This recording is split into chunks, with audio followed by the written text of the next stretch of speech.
Se pravi, mi sodimo vse po drugih, uspeh naš pa ni odvisno od tega, česar nimamo, ampak je uspeh predvsem odvisno od tega, na kak način to uporabimo, kar imamo. Ok, dr. Peter Balah.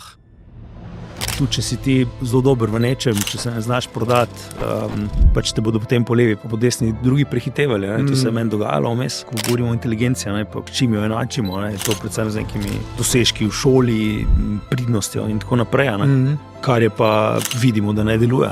Zakaj toliko ljudi živi s strahom pa nezadovoljstvom, ta izhod iz cone udobja? Kak bi bil pa tvoj odgovor na to? Dobro vprašanje. Se pravi, vodenje ni neka šablona ali pa nekaj, kar piše v knjigah. Se odločam na podlagi neke percepcije ali si dam čas pa malo razmislimo. Vsak od nas zna najti rešitve. Ampak prvo vprašanje je, kaj želiš. In na to vprašanje dostikrat tudi sploh nima odgovora.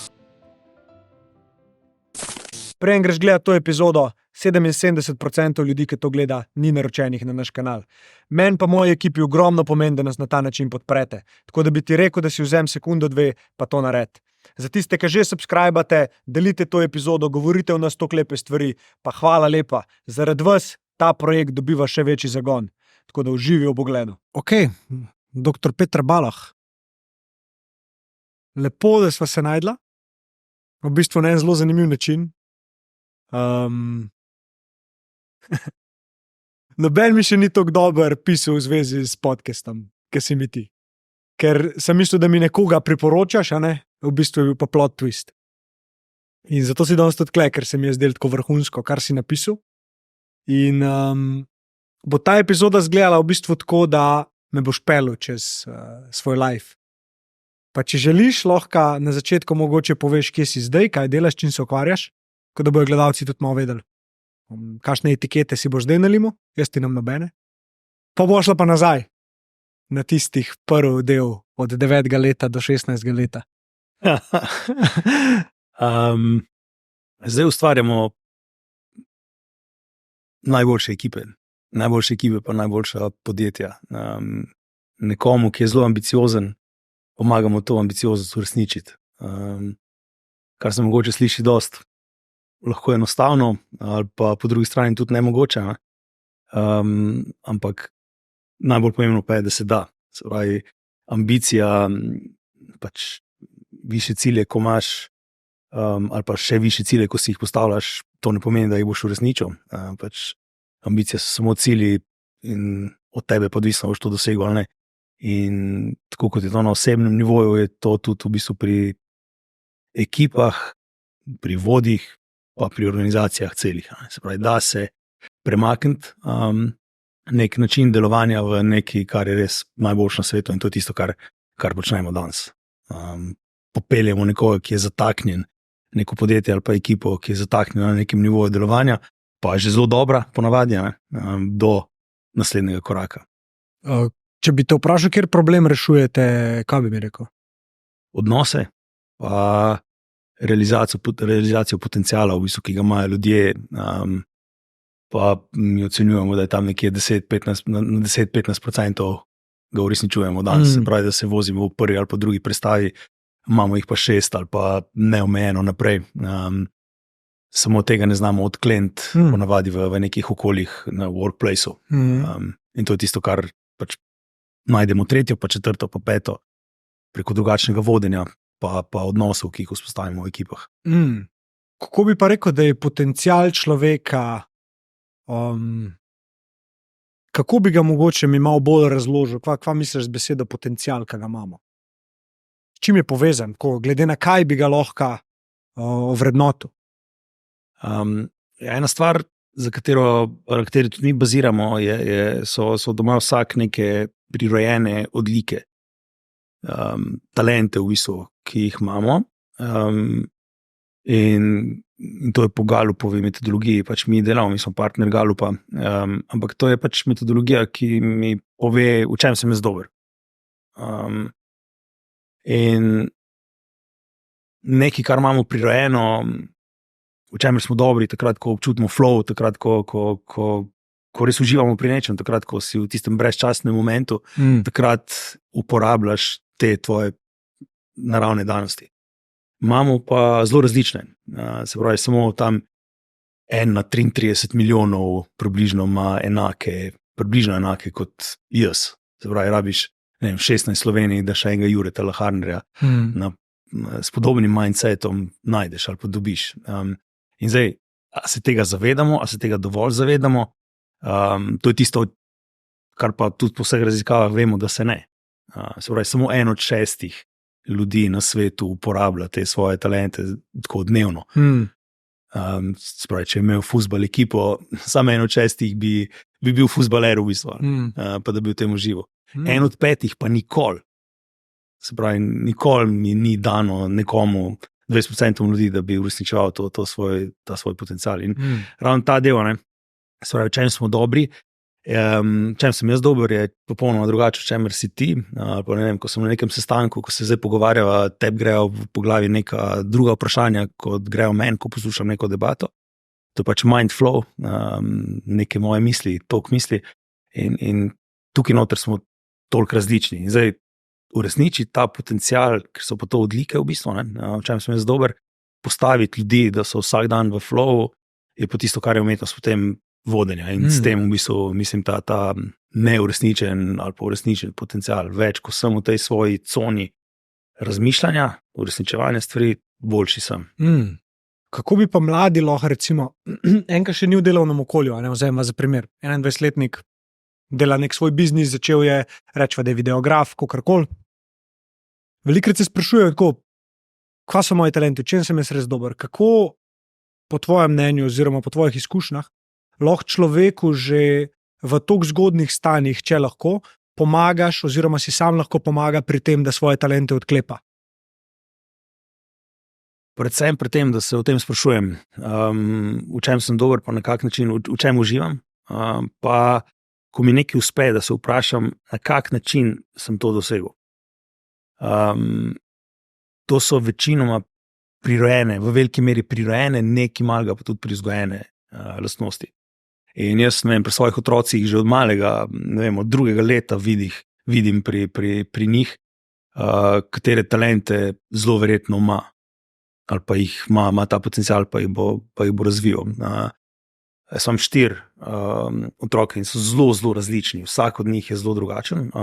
Ampak, če se vrnem na to začetno vprašanje, se pravi, preprosto vprašam se, ok, tole mi je ful dobro uspelo.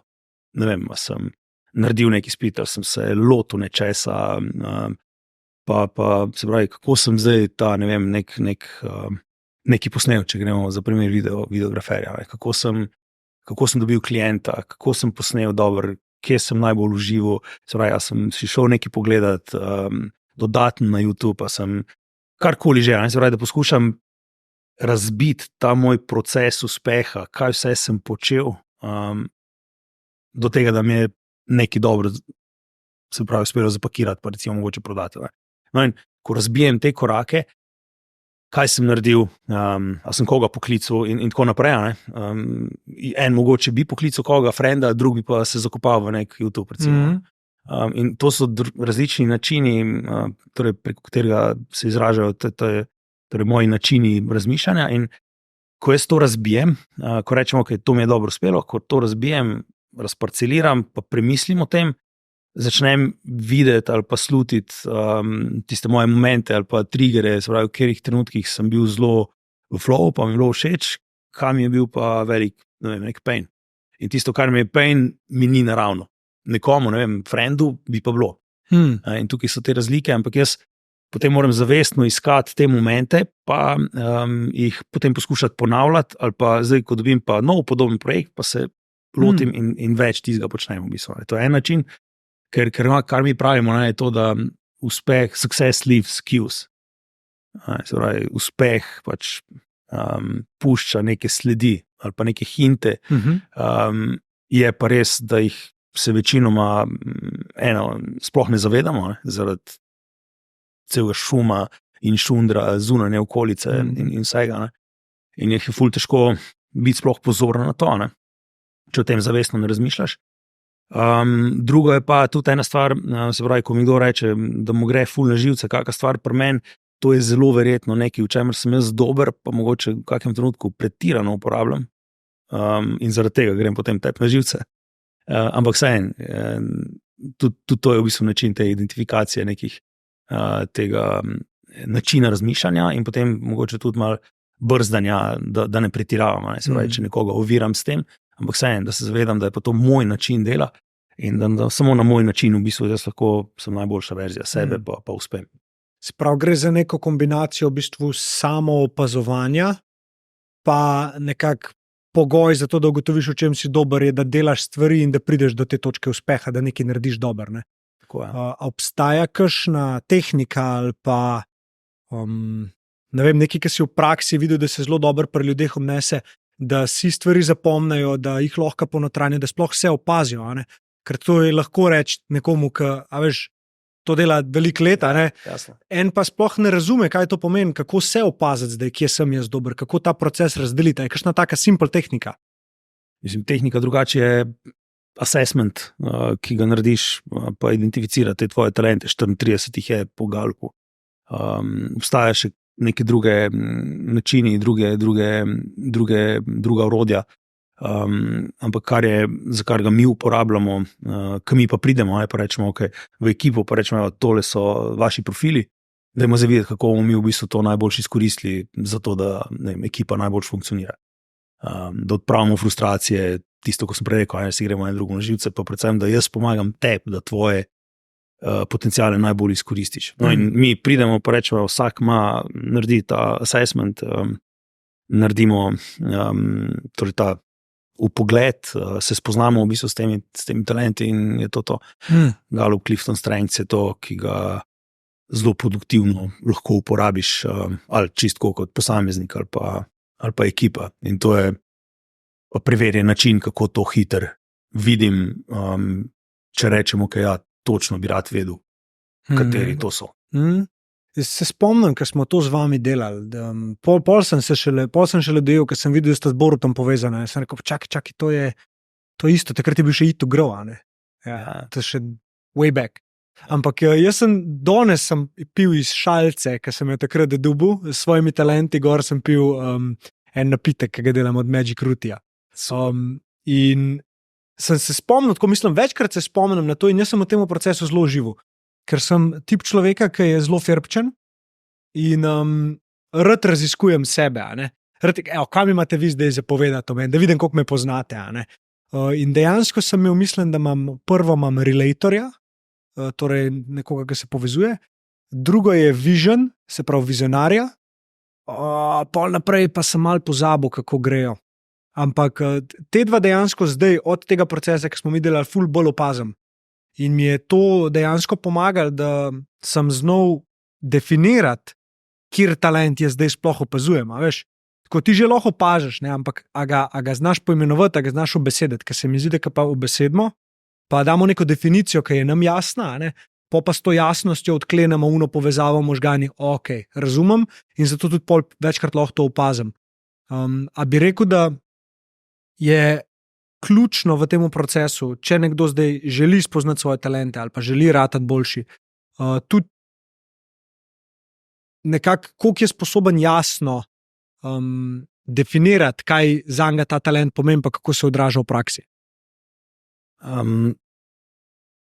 Mi gledamo sigurno, se pravi ta jasnost, ko nekaj poimenuješ, to možganih odklene čisto neko drugačno povezavo ali pa način razmišljanja. Če samo opazujem, pa rečem, tem sem dober, pa ne vem niti kaj to je, niti kaj lahko to dobrega prinese ali pa kaj jaz potrebujem, da lahko to sploh uporabljam in podobno.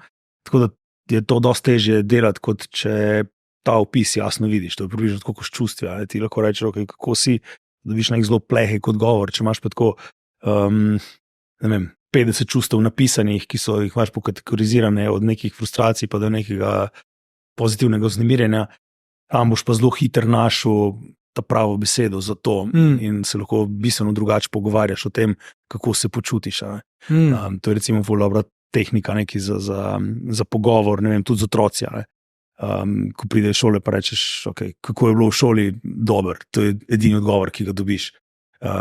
In ti to nič ne pove, si zafrustriran kot starš in tukaj je se pravi, taki pripomočki, ko damo besede, torej nekim pojmom načinu razmišljanja, čustvom izjemno pomaga. In poimenovanje teh talentov, če se vrnem na vprašanje, je po moje ključno, ker potem damo tem načinom razmišljanja ime, pa tudi vemo, kaj to pomeni, pa ne vem, kaj potrebuješ ti za to, da lahko to odkleneš. In jaz ti v nekih najboljših ekipah pač si moramo pomagati. In nič meni koristi, recimo, ne vem, če sem jaz ful dober na trojkah, pa mi nihče ne poda v bistvu na trojko. Če ljudje okrog mene v ekipi pri košarki ne bi vedeli, da jaz tam ful dober zadevam od zunja, bi potem bili vsi zafrustrirani, pa da je 5 spodaj, 5 pod koš, 5 pod koša, ker bi mislili, da je to pač najboljši način, ampak ni. Meni je nekaj drugega. No in poimenovanje je točno to. Mi doskrat uporabljamo to analogijo, da rečemo, teh top 5 talentov, ki jih imaš, je kot 5 prstov na tvoji roki. Tukaj so, napiši imena, in to so pač tvoje orodja, to je tvoj toolbox za doseganje uspehov. Zdaj, karkoli, ali je to vodenje, ali je to, da moraš nekaj narediti, ali je to biti najboljši, ne vem, starš, partner, karkoli od tega, ti potem talenti pri tem lahko pomagajo.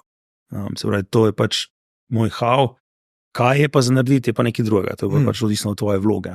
In zdaj, če bi rekel, a je uspeh, kako je uspeh odvisno od tega poimenovanja, lahko ti ful olajša, ker naenkrat veš, to je cilj, karkoli že vam narediti, katere talente bom za to uporabil, pa rečeš tega na tak način in ti to pač pomaga pri razmišljanju out of your usual, ne vem, highway, ker možgani so pač narejeni po avtocesti, ki je zelo omejena in mogoče uporabljaš dva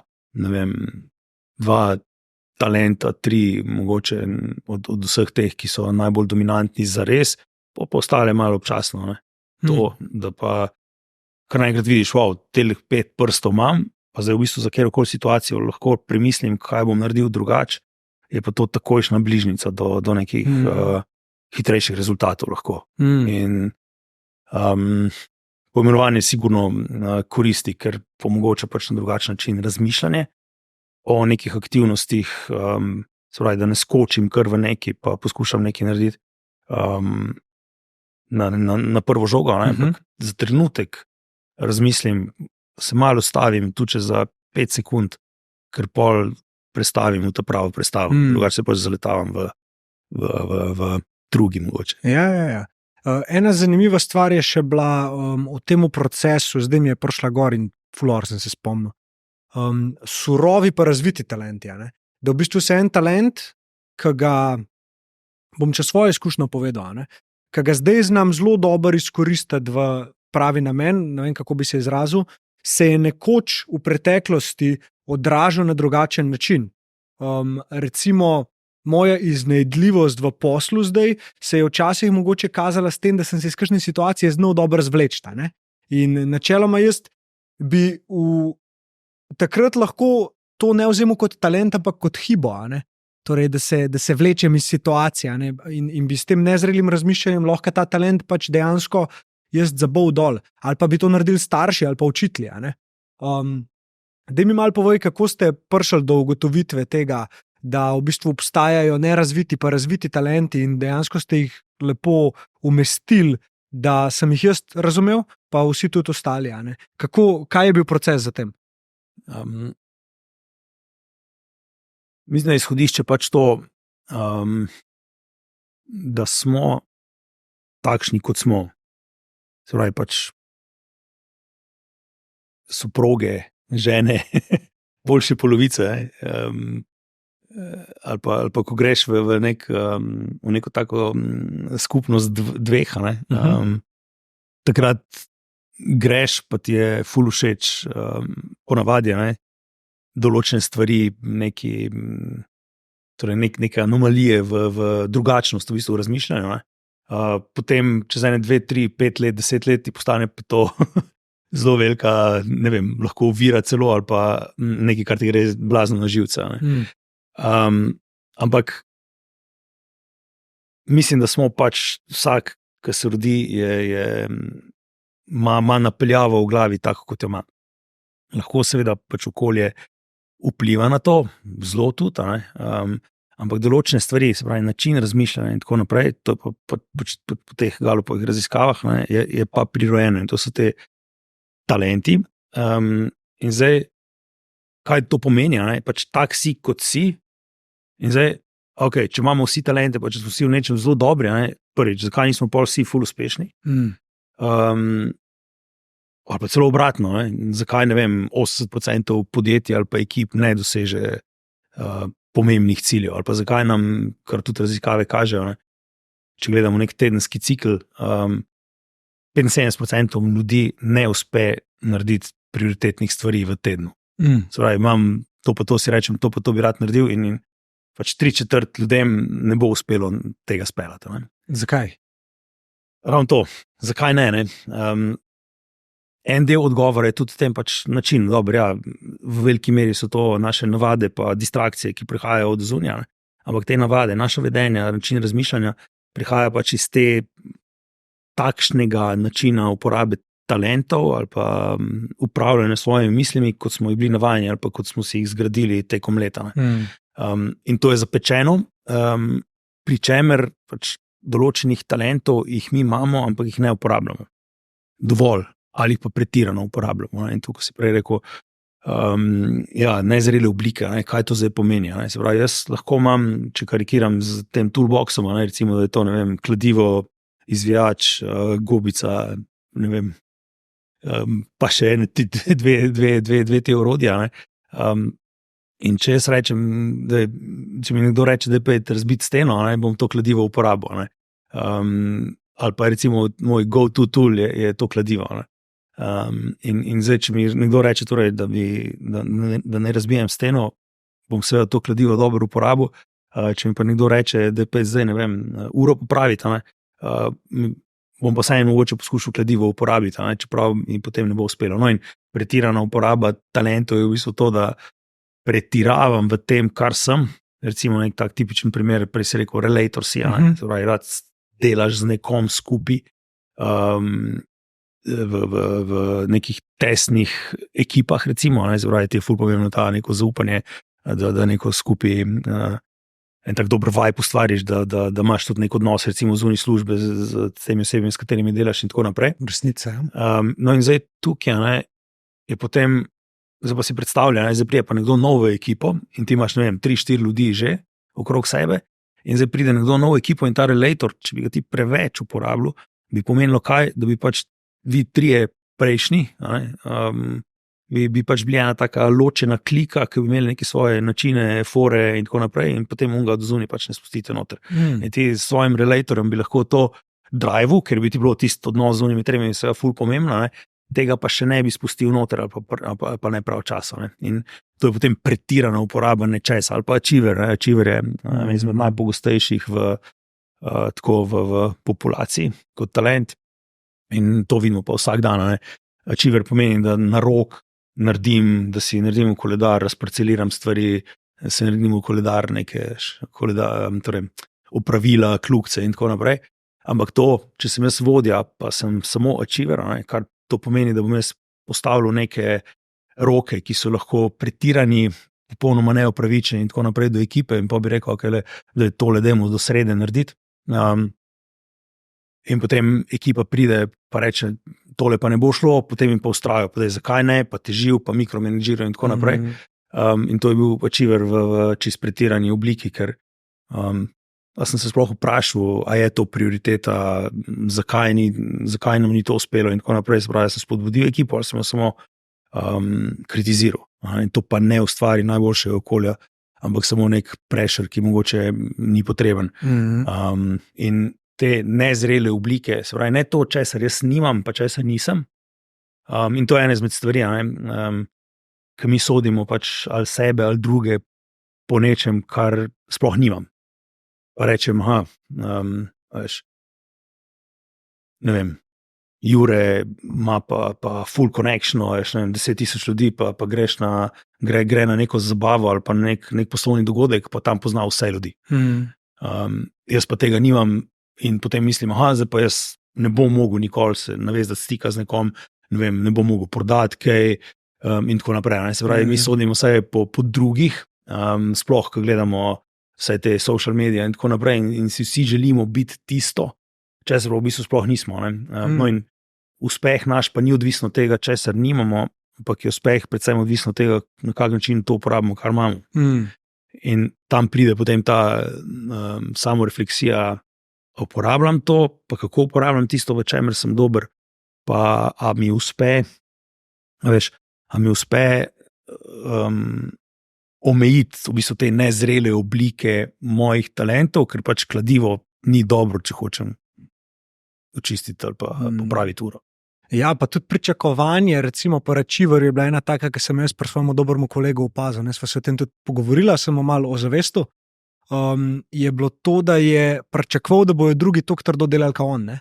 A veš, da ti svoje talente, ki jih imaš, ki jih ozaveščaš, ker si potrdil, da so dobri, tebi koristijo in zdaj ti misliš, da nekdo drug bi mogel isto delati kot ti, zato da bo tudi on uspešen. In že sam zavedanje tega, da smo si pač različni iz vidika talentov, da je vsak dober v nečema, ti sprosti nekako to potrebo potem, da kontroliraš situacijo. Sploh, če si močen achiever, boš hotel kontrolirati, če si nezrel v tem. Ne? In on je rekel, da najtežje za njega je bilo, da je spustil stvari in sprejel to, da ne bo tako dober narejen, kot če bi naredil on, ampak mu je bil pa prešparan čas. In je on tukaj čas ovrednotil kot bolj pomemben kot to, da je narejen perfekt, recimo. In skle recimo ven perfekcionizem lahko potegneva. Pa me mogoče zanima, kako ti vidiš perfekcionizem, kako se odraža lahko, ali pa a je to sploh neki, a veš, velikrat je ta dualnost, to je nekaj pozitivnega, to je nekaj negativnega. Pa me zanima, kako ti vidiš perfekcionizem. Si napačnega vprašal, sem achiever pa maximizer na prvem mestu. Maximizer je obsedeno z dajmo nekaj še popraviti. To mora biti najboljš. Pa sem te prav ga vprašal. Ja, spijem tole. Ker, zdaj si čas.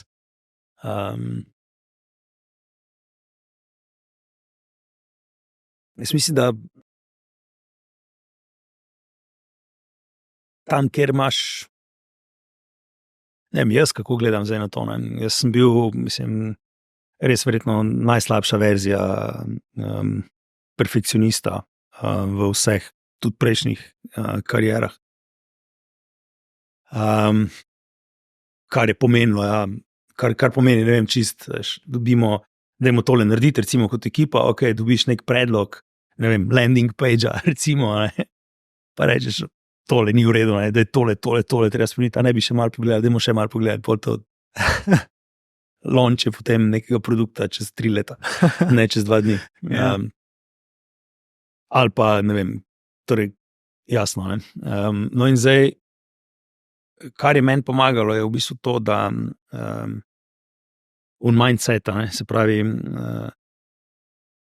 ko vedno, recimo, ko imaš neko predstavitev, ali pa ko delam jaz session, ali pa ko delam coaching z predsedniki uprav, direktorji in tako naprej, ali pa ne vem, neko ekipno srečanje, ko ga imamo, ekipni coaching, vedno imaš v bistvu 3 verzije tega. Ena je tista, ki si jo zamislil, da bo, ena je tista, ki jo narediš, ena pa tisto, kar so oni slišali. In vse, kar je pomembno, je v bistvu tisto, kar so oni slišali. In ta del, se pravi, dajmo se ne fokusirati toliko v bistvu na vse izjemne detajle, pa pikce, pa tako naprej, ampak predvsem na to izkušnjo, kaj se bo tam na drugi strani zgodilo. Se pravi, poskušam biti perfekcionist zdaj v tem, da perfekcionizem zmanjšujem. In ekipa bi lahko povedala, koliko mi uspeva, kdaj še vedno začutim muno, pa se moram ugrizniti v jezik, ampak jaz pač mislim, da je res odvisno, mislim, zelo moraš paziti, kje ga uporabljaš, pa na kak način, pa zakaj. In zdaj, pri nas recimo, ko mi obljubljamo, se pravi, mi delamo recimo z res že izjemnimi že danes ekipami, pa mi rečemo, ti boš lahko iz, ne vem, državnega prvaka pač v poslu, se pravi, kot da si zdaj, ne vem, prvi v državi ali pa igraš že v neki evropski ligi, te bomo mi te lahko postavimo, če si to želiš, na nek svetovni nivo v smislu delovanja tvojega ali pa neke kvalitete storitve, ne nujno po geografiji. Se pravi, ne ekspanzije na trgu, ampak po načinu delovanja, potem kako storitev dostavljaš in tako naprej. No in zdaj, glede na to, se pravi, mi imamo to miselnost high performance, pa lahko si še boljši. In s takimi potem tudi delamo, se pravi, ki verjamejo v to, da so lahko neka še boljša verzija sebe. In zdaj, tukaj pride potem meni to pač prav, zato ker to so ekipe ali pa vodje, ki so imajo 10-20 let izkušenj, ki so bile, ne vem, gazele, prvi, najboljši, se pravi, že renomirani ljudje, ne? In tam noter mi moramo prinesti nekaj, kar je še malo boljše. Tako da to mi potem malo pomaga. In imamo to miselnost, pač izkušnja po našem nekem programu mora biti res, torej izkušnja na programu mora biti vrhunska, pa nekaj mora trajno ostati tam noter in to mi malo pomaga. Drugače pa ja, srečujemo se pa jasno s tisto tudi nezrelo čisto obliko, ko imaš pa perfekcionizem zaradi perfekcionizma. In tam je pa pač prije potem zelo, zelo prav, da imaš nekega sparing partnerja, ne? Ali je to ekipa cela, ne? Se pravi, da imamo neko iskrenost, pa se o tem pogovarjamo, kaj deluje, kaj ne, da pač en drugega ustavljamo pri tem, če ima kdo te zametke. Ker drugače pač ne prideš iz tega, ne? Ko si v nekem flowu pa zagonu, te pač možgani peljejo tja, kakor so povezani, in rabiš nekoga ali močnega samega sebe, pa približek kontrole ali pa nekoga, ki ti pri tem pomaga. Tukaj recimo ena stvar, ki jo pri nas, ki jo prebijamo mi že 7 let, je pač ta, kako gledajo na coaching ljudje ali pa podjetja. Razlika recimo je ta, pri nas je bila leta, smo se trudili v bistvu prebiti to, da pač, če imaš coacha, pomeni, da si uspešen, pa da nekdo verjame vate, ne obratno.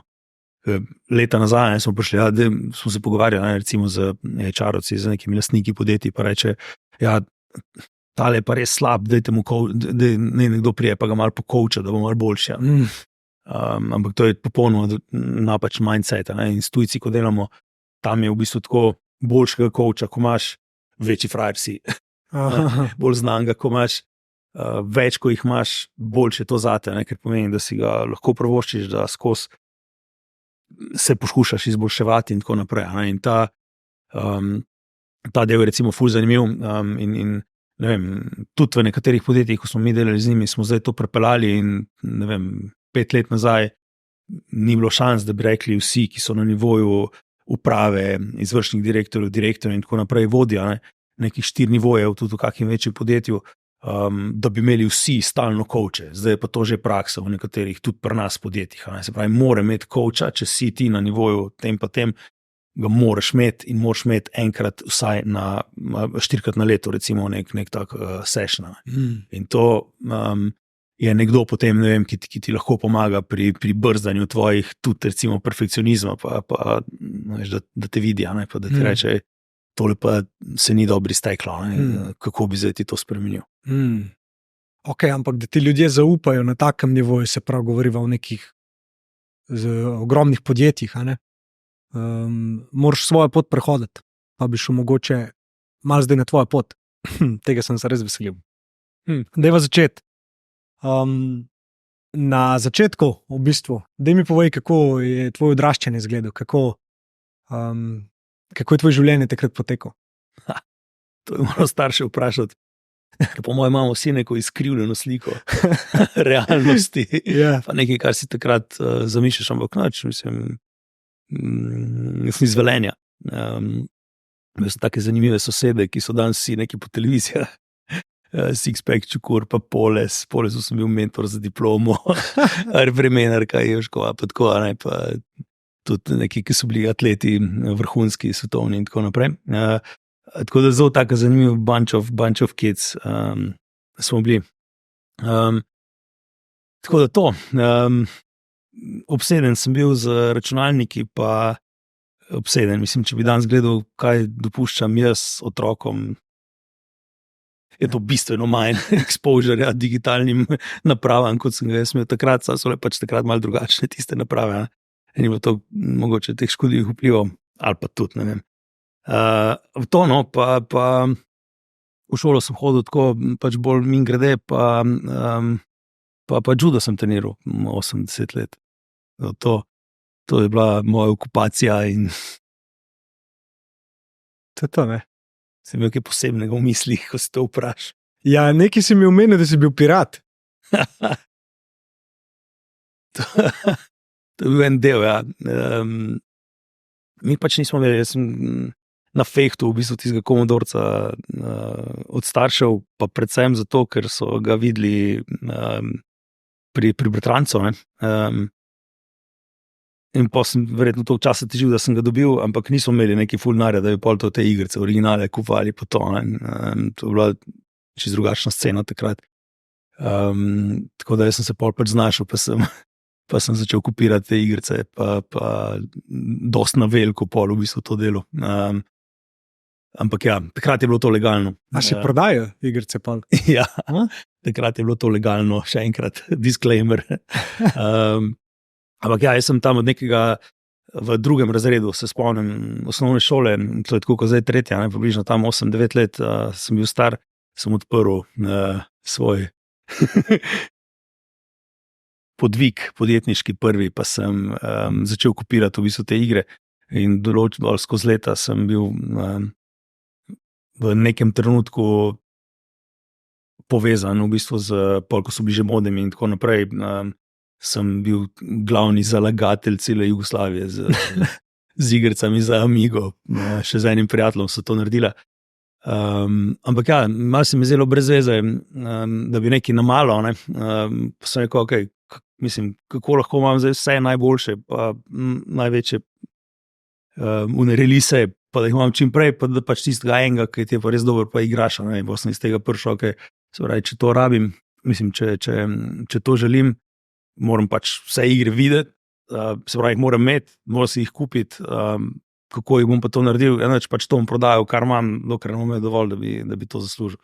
To sem delal zelo veliko časa, 10 let, skoraj 7 let, tako kar na veliko, in to je bila pač, če sem dal snemati, ko sem prišel iz šole, sem dal snemati igrice in pač vse popodneve, tisti računalnik snemal igrice, jaz sem šel vmes Aborniko ali pa na trening, pa nazaj, pa tisto je snemalo v zadnji, pa sem šel naslednji dan na pošto, oni so me klicali mali privatnik, nisem niti dosegel do tistega. To je bilo to v času Jugoslavije, ker noben čisto točno vedel, tudi starši po moje ne, kaj počnem, ne. Sam videli so, da vsak dan prihajajo neke nakaznice z denarjem noter, pa v poštne nabiralnike, ne.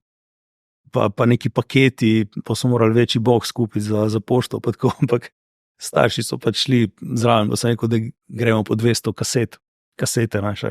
Da imamo po 200 kaset, pa jih niso imeli v Velenju, pa smo se morali v Celje peljati.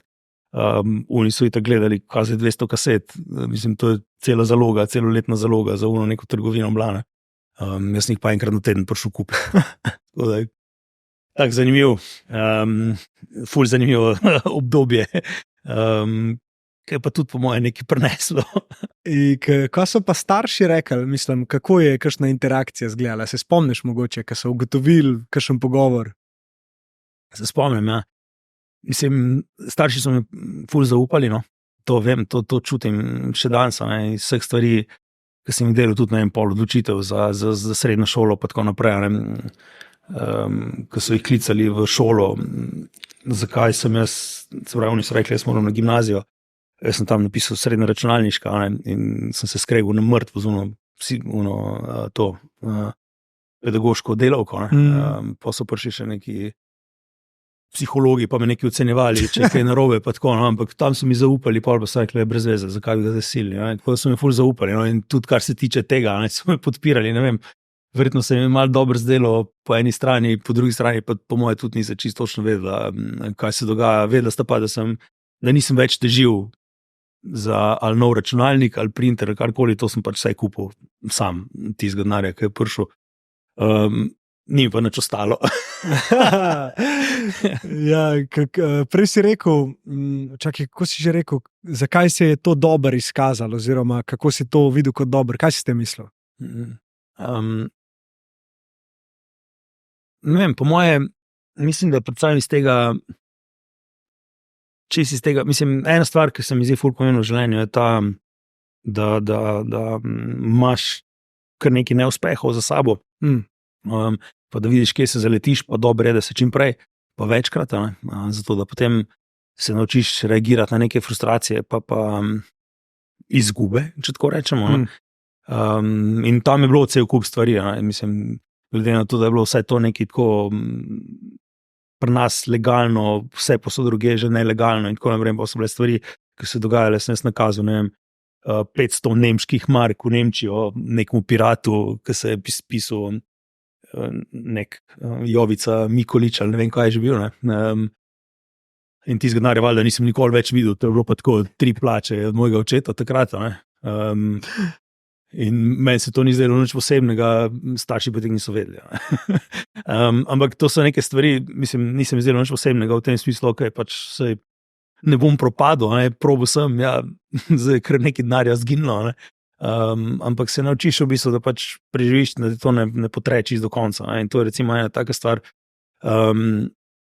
pa da pač moraš iskati, ne vem, ena stvar takega, ki sem se tudi naučil, je bila ta, da tudi, če si ti zelo dober v nečem, če se ne znaš prodati, pač te bodo potem po levi pa po desni drugi prehitevali, ne? To se je meni dogajalo vmes, zelo je smel, ne vem, čist primer, največji pool, pa neke nore connectione v tujini, pa tako, ampak tega v določenem trenutku nisem znal naučiti sploh, se pravi, sem pol kar tako že malo na free dajo, ali pa ne vem, 5 kupcev sem imel, tako kao grosista, veš, pa so oni pol ful prodajali, pa tako, ne, zdaj, jaz nisem imel kaj dosti od tega, kot pa to, ja, jaz sem imel vse tisto, pa sem zadovoljal eno potrebo, ne, okay, ja, imam to pa to najboljše igrico, ne, sem prodati pa nisem znal za res zelo dober.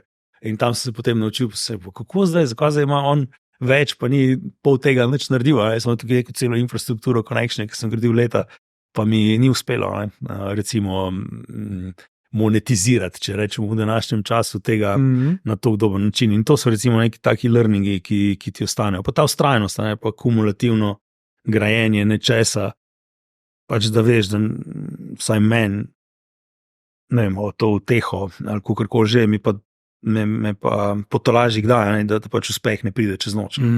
Ta vztrajnost. In jaz vedno, ko rečem kdo, ne, ko imamo kdaj se pogovarjamo o kandidatih tudi, v nekih ekipah, s katerimi delamo, pa rečejo, ok, imamo zdaj ta, tega, ne, ki so enakovredni, isto, ne vem, kjerkoli vzamemo, bi na papirju bilo dobro, pa vprašamo, ok, kaj bo po energiji, ja, vsi so fajn. Pa gremo čisto na neke zelo, zelo bazične stvari, a je bil kdo športnik, koliko let je zdržal v tem in tako naprej, ne. Se pravi, ko iščeš potem v bistvu neke take značilnosti, ki pa so potrebne, da nekdo zdrži potem ali pa ohrani neko energijo, tudi ko grejo dol stvari in tako. In je to potem faktor odločitve zelo dostkrat prevaga. No in zato mogoče, sem omenil to. Da so izzivi v bistvu že nekako zapisani v njihovem DNK-ju, preden jih ti vzameš, ne? Ja. Da vidiš, da je človek pač se soočil z izzivom in ni zbežal, ampak je pač ta izziv premagal. Ja.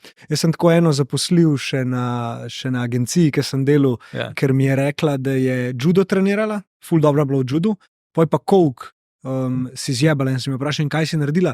Je rekla, ja, imela sem ful težko leto pa to, ampak sem se vrnila pol nazaj v tekmovanje in sem bil sam tako, you're hired. A ne, tudi pač skill bomo že naučili, ker itek se je šlo za Facebook oglaševanje, a ne, ker je praktično takrat bilo malo ljudi, ki je to pač imeli izkušnje, a ne. Tako da v bistvu sem takrat že malo po naravi iskal ljudi, ki so podobne stvari mogoče kot jaz, dal čez, da sem nekako predvidel, ok, v redu, to se ne bo ustrašili izzivov, gremo probati in je bila res pač. Prvi talent, mislim, da je takrat je bila še z nami, ki smo delali, je bil Achiever. No, ja. Tako da je ta prava. Sam daj mi cilj, pa bom že razkosala, bom naredila. Ja, ne, ja, ampak mogoče tudi včasih malo preveč, a veš, svojo glavo, ne, bom že pust me, da trpim, ne. Ja. Pust me, da trpim. Ja. A veš, ja, tle se najde. To je bo malo slovenskosti.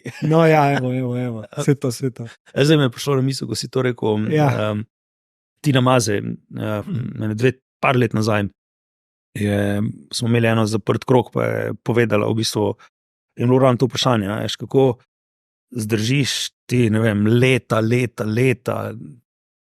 nenehne, bizarne konsistence v smislu naporov pa treningov. Ne.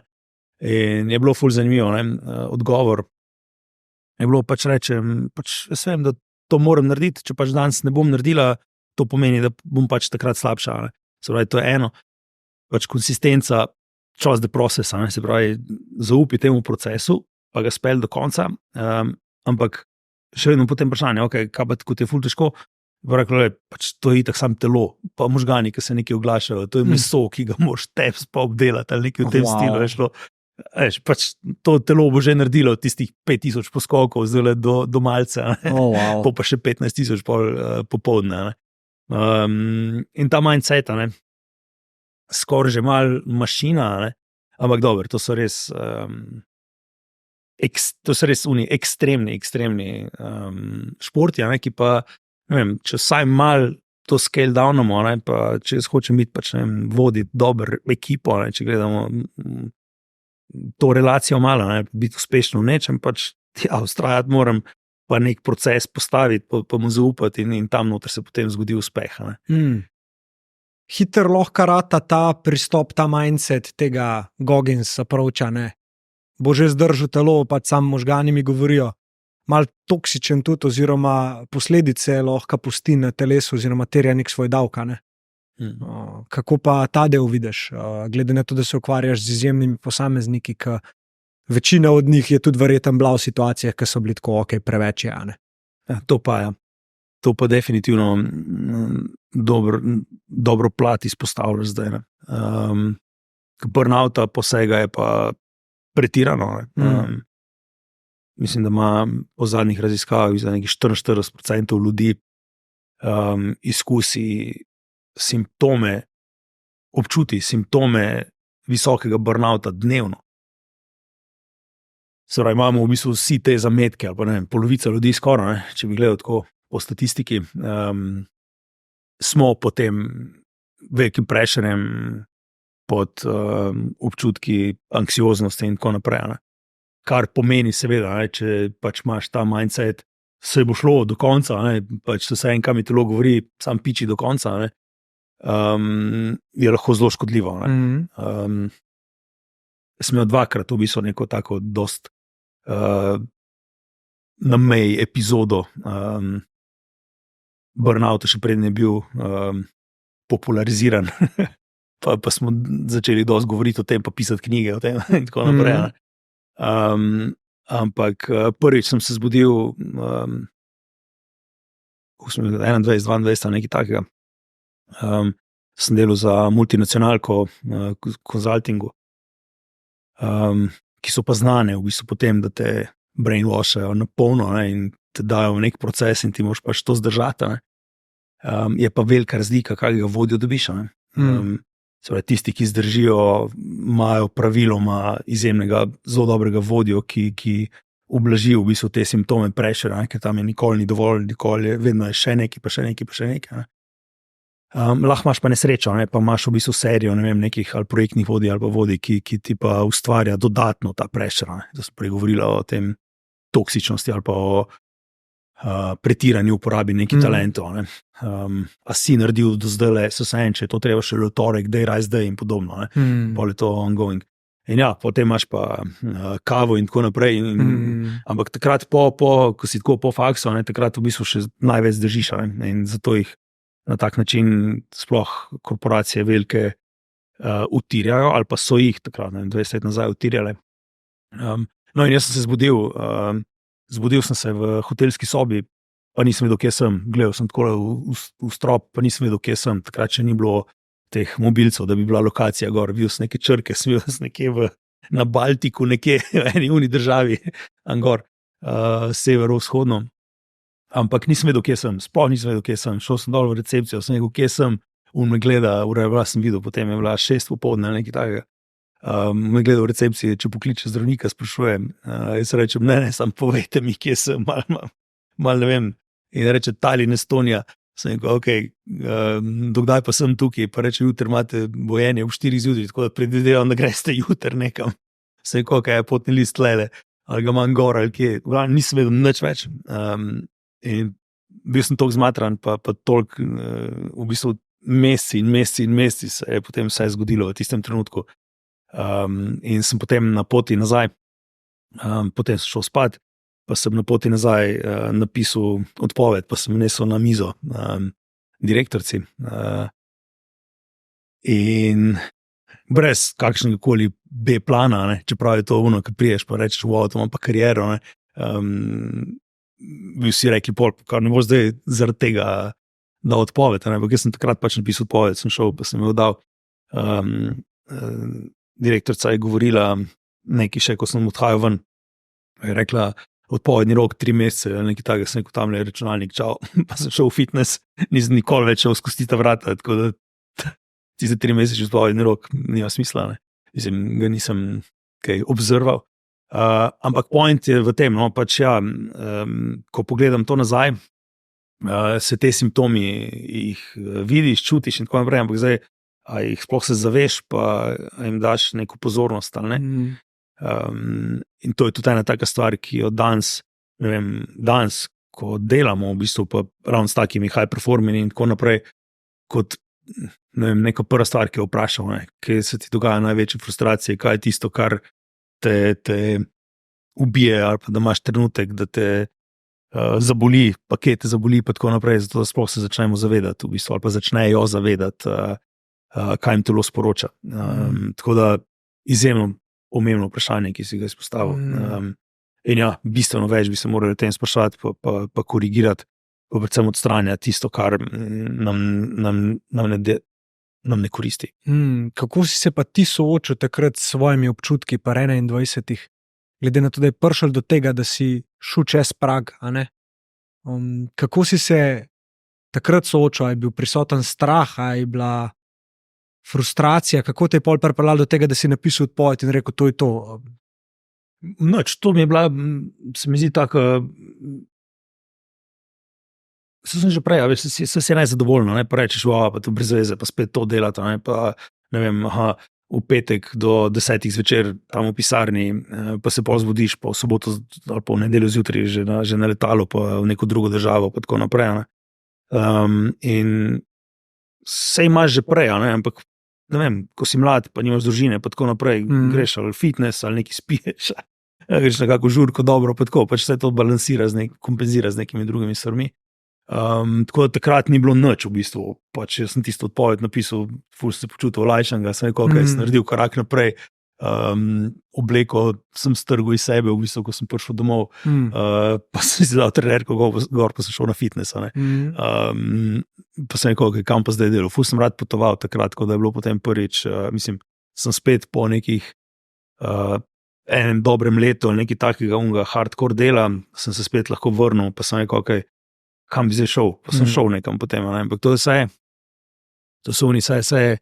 lahko ja, nekaj, kar ti pač kompenzira, ne?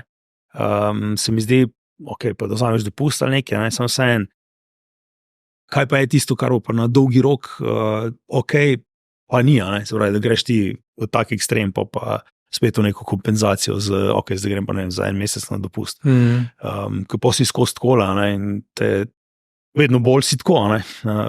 In pol te podre enkrat lahko zavedno, ne? Kam pa si šel pol naprej od te službe?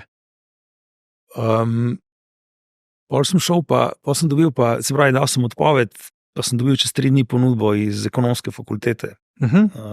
In sem potem postal tam asistent, pa sem rekel, in to sem jaz imel v mislih, super, bom delal, takrat sem se dosti ukvarjal z tem, z predavanjem okrog Microsoft Officea, pa uporabo Excela, pa tako naprej. In to bila 24 knjig, nekaj takega sem napisal. Do zdaj, na to temo, ampak takrat sem bil enih 10. Ampak point je bil, ful mi je dalo to, da sem bil dober v uporabi teh orodij, pa sem to potem učil, pa predajal drugim. In mi je bilo to, sem rekel, to je pa dobro, ker sem dobil v bistvu pozicijo tako za asistenta, ki mi je to tudi omogočala. Mislim, da govorim, da bom prišel za tole, poglih sem frej. Tako da sem potem šel na ekonomsko fakulteto, v bistvu, pa sem tam bil nekaj let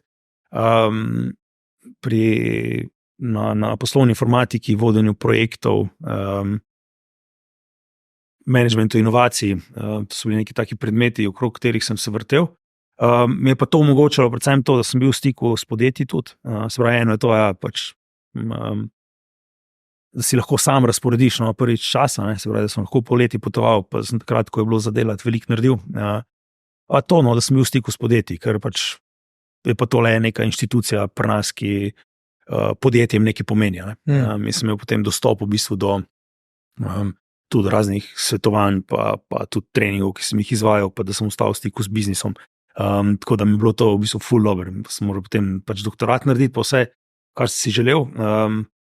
In mi je bil to neko časovno obdobje, ker sem po neke dve življenji živel, v bistvu hkrati pač ta akademski del, pa predajanje nekega znanja, pa nekaj raziskovanje, pa hkrati v bistvu ta neko svetovanje ali pa stik s podjetji. In to mi je bil dober balans v bistvu, v smislu te neodvisnosti, svobode, da sem čisto sam v bistvu razporejam čas, pa da moram vsaj nekaj pokazati takrat, ko je treba. In takrat to pa tudi šlo. Iz tega obdobja, če bi ven potegnil eno lekcijo oziroma eno spoznanje o sebi, kaj bi rekel, da ti je tako mogoče ostalo v spominu ali pa si zelo dobro pol pretvoril v nek talent v prihodnosti? Dve stvari. Svoboda, ki mi je vedno še bolj pomembna, to je tudi ena izmed naših vrednot zdaj v Triversu, kot ekipa. Se pravi, ta svoboda, da delo upravljamo neodvisno od, se pravi, vse in kje je delo upravljeno neodvisno od nekega časa ali prostora. Se pravi, imamo 4-dnevni tedenski delovnik, pa kadarkoli pač narediš tisto, kar je za narediti. Lahko delamo tudi, če si izven pisarne in podobno. Tako ta svoboda, se pravi, tam je absolutno res pomembna. Se pravi, niti podraznost ne predstavljam, da bi bil zmožen danes iti v neko službo, kjer je moral biti od 8 do 4. To je danes postaja nekaj normalnega, miselnost, ampak takrat, recimo, če gledamo to 15 let nazaj, pa to ni bilo. Bilo je na akademskih inštitucijah, recimo, tako kot ekonomska fakulteta, recimo, in takrat to je pač bilo že dejstvo, ampak vseeno, to spoznanje, da jaz to potrebujem, pa da moram imeti, pa da sem se zavedel tega, kaj to je, in da je tudi en del vzroka v bistvu za tisto prejšnjo epizodo, bil povezan s tem, s to nesvobodo, pa da ti drugi determinirajo popolnosti urnik in tako. Tako to. Drugo pa impact. Vpliv. Ja, vpliv, se pravi, to, kar počnem, mora imeti res smisel. In ko ga nisem več videl, sem šel tudi od tam. Se pravi, smisel, a je res vredno to delati, kar delam, mi je izjemno, izjemno pomembno. In to predvsem mogoče potem to samo spoznanje, ki ti mogoče, da mogoče malo lažje živiš sam s sabo, ali predvsem, da rečeš, čemu boš rekel ne, pa čemu rečeš ja. Se pravi, bo imelo to dosti velik vpliv, ampak skozi neko lastno prizmo. Jaz se ful dostikrat, ko coachamo, ljudi, pa sem coachal recimo tudi na nivoju Microsoft B-, se pravi, Američane, ki so na nivoju B-2, 2 nivoja pod CO-tom. In tam mi je bilo vedno fascinantno, ko rečeš, ko vprašam koga, vsakega to vprašam danes, ko jih coacham, se pravi, kako razmerje tvojega dela je tisto, ki te res izpopolnjuje, pa kjer del, torej, koliko je tega, kar ti je, ni ok. In ena stvar, ki se naučil, je, da ima mejo, ta threshold, kdaj postane nekdo nezadovoljen, pač ni absolutno, se pravi, ni, 75%, ja, ok, zdaj boš pa v redu, ampak je to v popolnosti odvisno od te osebe. In imamo ljudi, zakaj sem prej omenjal, tistega, ki sem imel v mislih, tega klienta iz Microsofta, je bilo to, da je on je rekel, 30% je tisto, kar me res izpopolnjuje, 70% se mi pa zdi brez veze. In jaz nisem mogel verjeti, kar mi govori. Nekdo, ki ima 200,000, 300,000 dolarjev letne plače, mi govori v bistvu, da 30% časa je tisto, kar je produktivno, ali pa tisto, kar mu je všeč, 70% pa itak ve, da je brez veze. Ker moja prizma je bila pa 90-10, ne 30-70, ampak in popolnosti drugačno.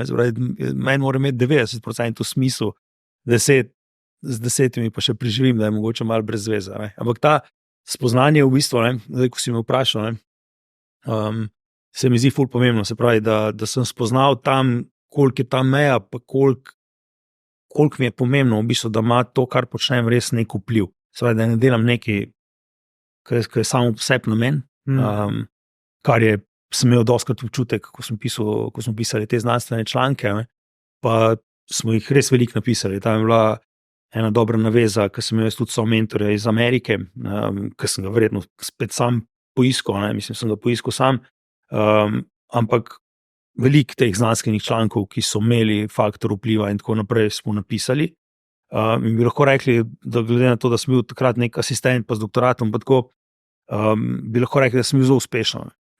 Ampak v mojih lastnih očeh je bilo pa tako, ok, mislim, lahko to še bolj brez veze. Se pravi, znamo objaviti v nekih ameriških, tujih revijah znanstvenih, ima nek vpliv, vsi govorijo, koliko je to dobro, meni se zdi pa totalno brez veze, ker to bo 10 ljudi ali pa 30 ljudi prebralo.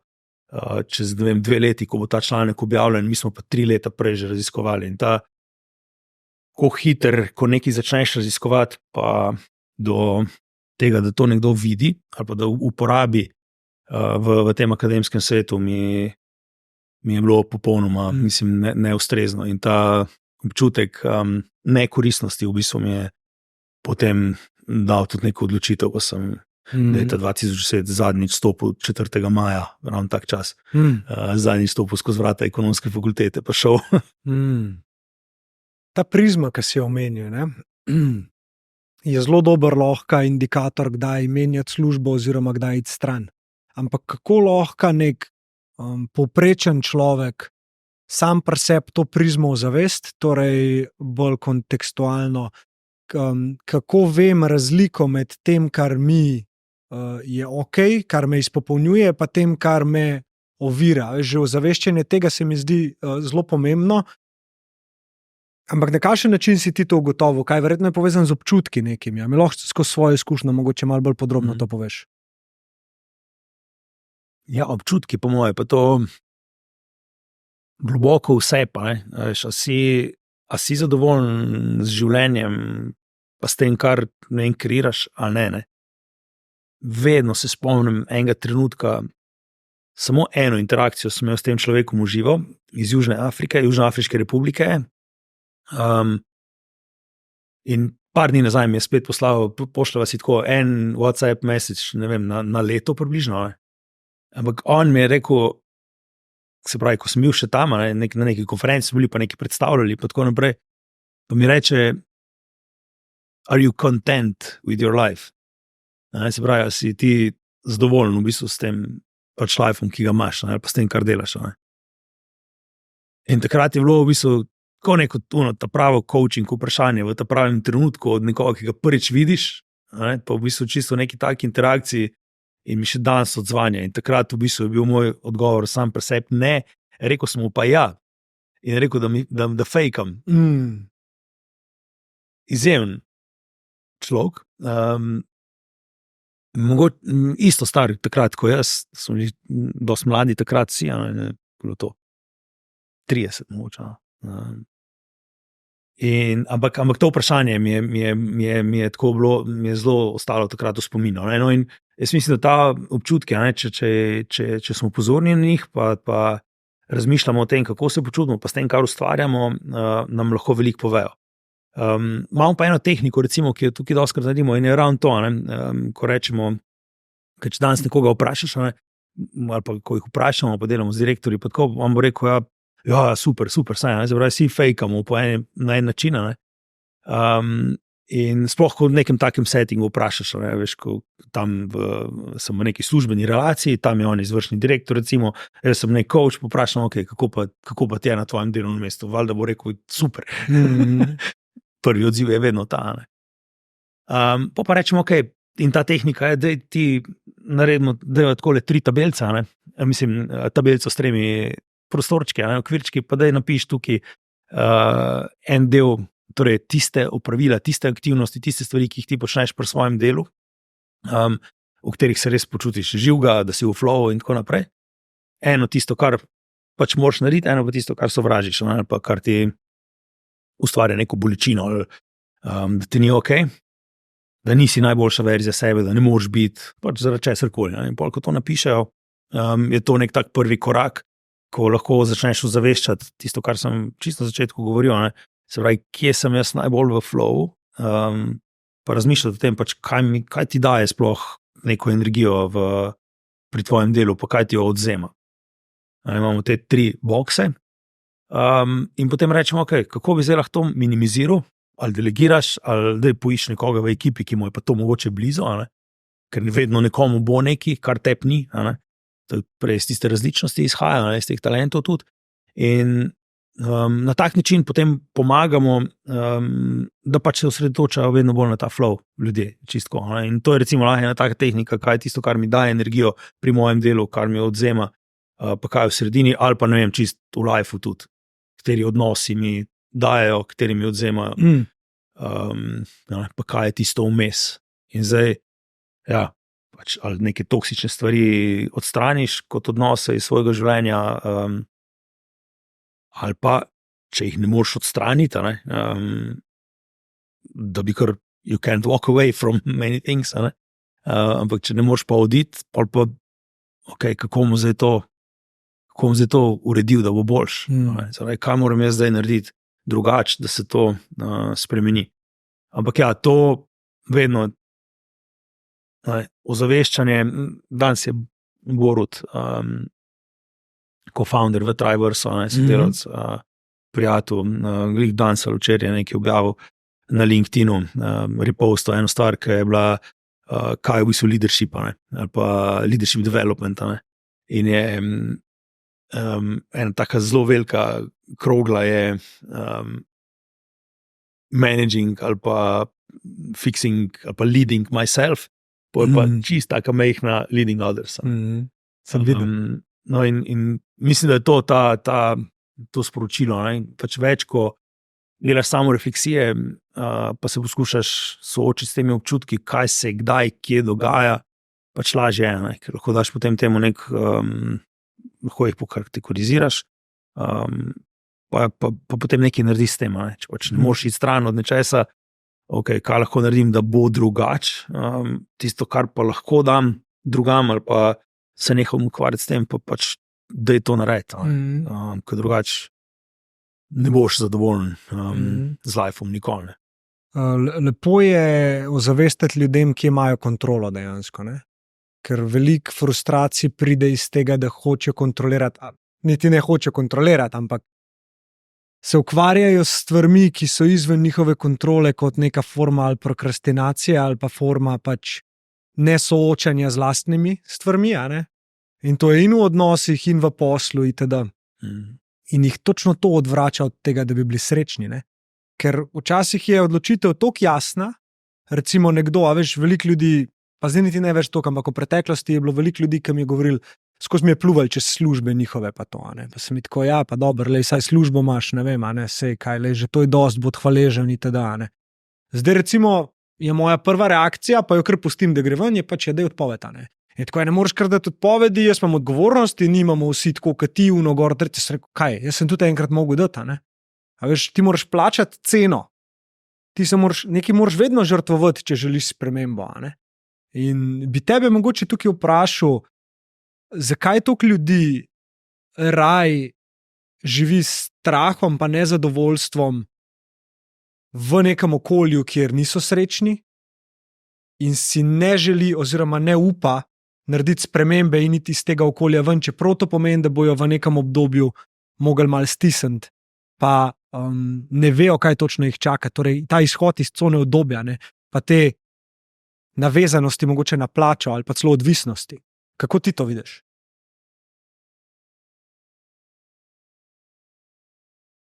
Kaj bi bil pa tvoj odgovor na to?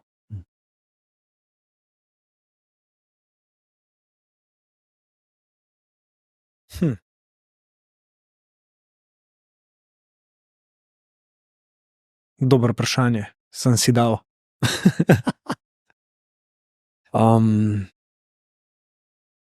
Ja.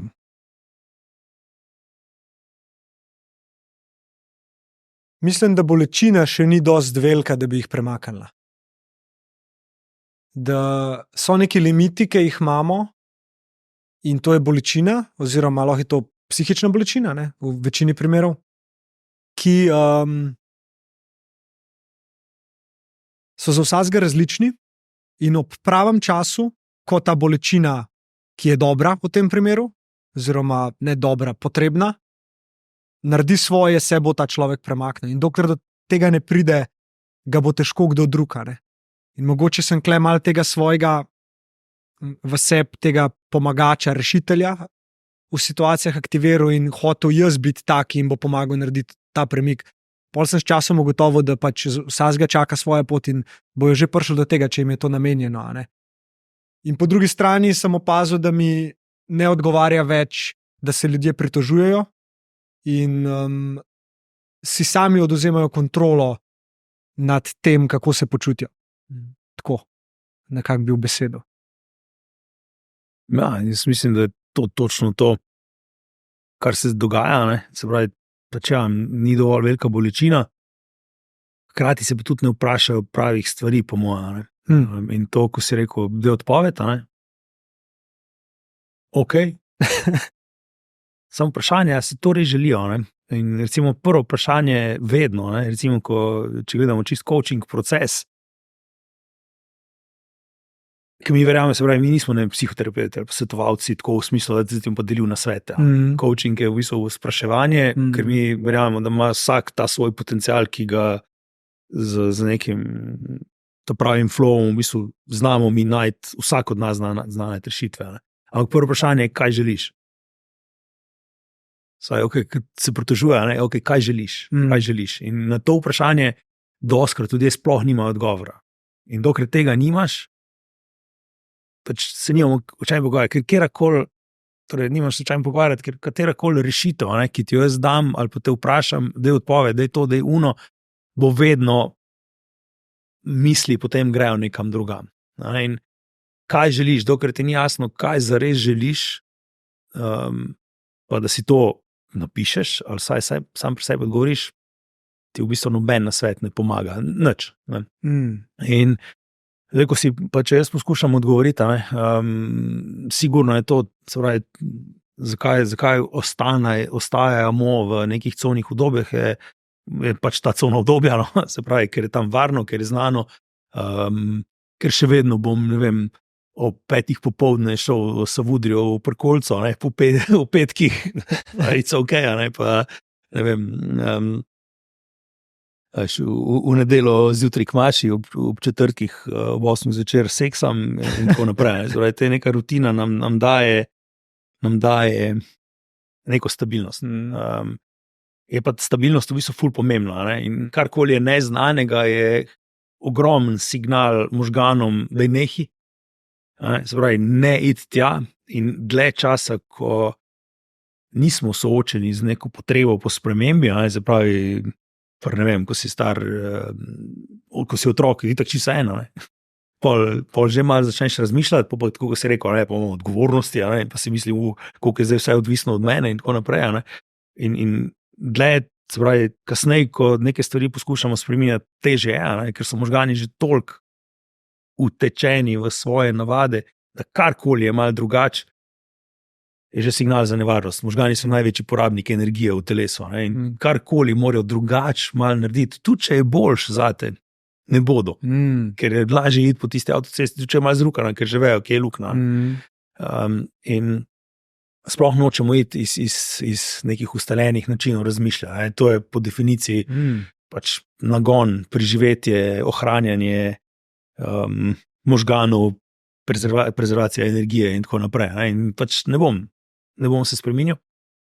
In ja, ta bolečina pač ni si ful dobro rekel, ni dovolj velika, oziroma sploh ne vemo v bistvu, kaj želimo. Ker se ukvarjamo potem s stvarmi, ki nam jih mediji plasirajo, pa z psihološkim eksperimentom izpred 4 let in podobno. Pa zdaj je nekaj drugega, pa tretjega, pa vojna tam, pa una, druga, tretja.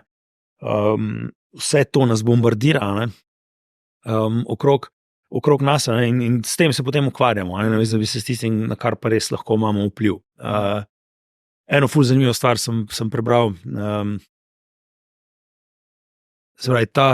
Mi, ki smo zdaj približno odrasli, tam 30 do 50 let recimo, imamo, mislim, da nekih 60 interakcij, distrakcij, s pomočjo teh naših mobilnih naprav na dan. Tokrat, ne vem, dvignem telefon, pogledam, je kak like, odvisno malo tudi od foha, v katerem si, malo poklicam, ampak povprečje je recimo nekih 60. Te, ki so dan stari 11 do 15 približno, jih imajo že 240. Se pravi, že mi smo v bistvu bombardirani s tem, pa izgubljanjem fokusa zaradi tega, pa potem v bistvu pač kar nekaj delaš, tisti mail, ki prije, pa pač odgovoriš, in pa pač ostaneš, pač naslednji dan greš spet v službo, ker itak se moraš ukvarjati z tistim, kar piše v novicah, pa kar se je zgodilo, ne vem, v Izraelu ali pa v Ukrajini ali pa bohvi, ki je vsaj, ki ti je res, mislim, totalno nepomembno zate, v tem trenutku pa za tvoj life. In nas to pač drži v neki tej konstanti naših navad v bistvu, in zaradi tega pač se ne premaknemo. Je pa prva stvar vedno zares, bi moralo biti vprašanje, kaj si želiš, ker drugače enkrat, ko imaš dovolj, narediš pol kak tak pobeg ali pa deviacijo, ki je pa pretirana. Ja. In pol imaš ljudi, ki grejo iz službe direkt na kolo, pa naredijo 200 km na dan, pa niso profesionalni kolesarji, samo radi gledajo Pogačarja na televiziji. Pobeg, ne? Ja. Ali pa ne vem, v delu ali pa v Slovenci smo znani po teh ultra presežkih, nekih amaterskih v bistvu športnikov.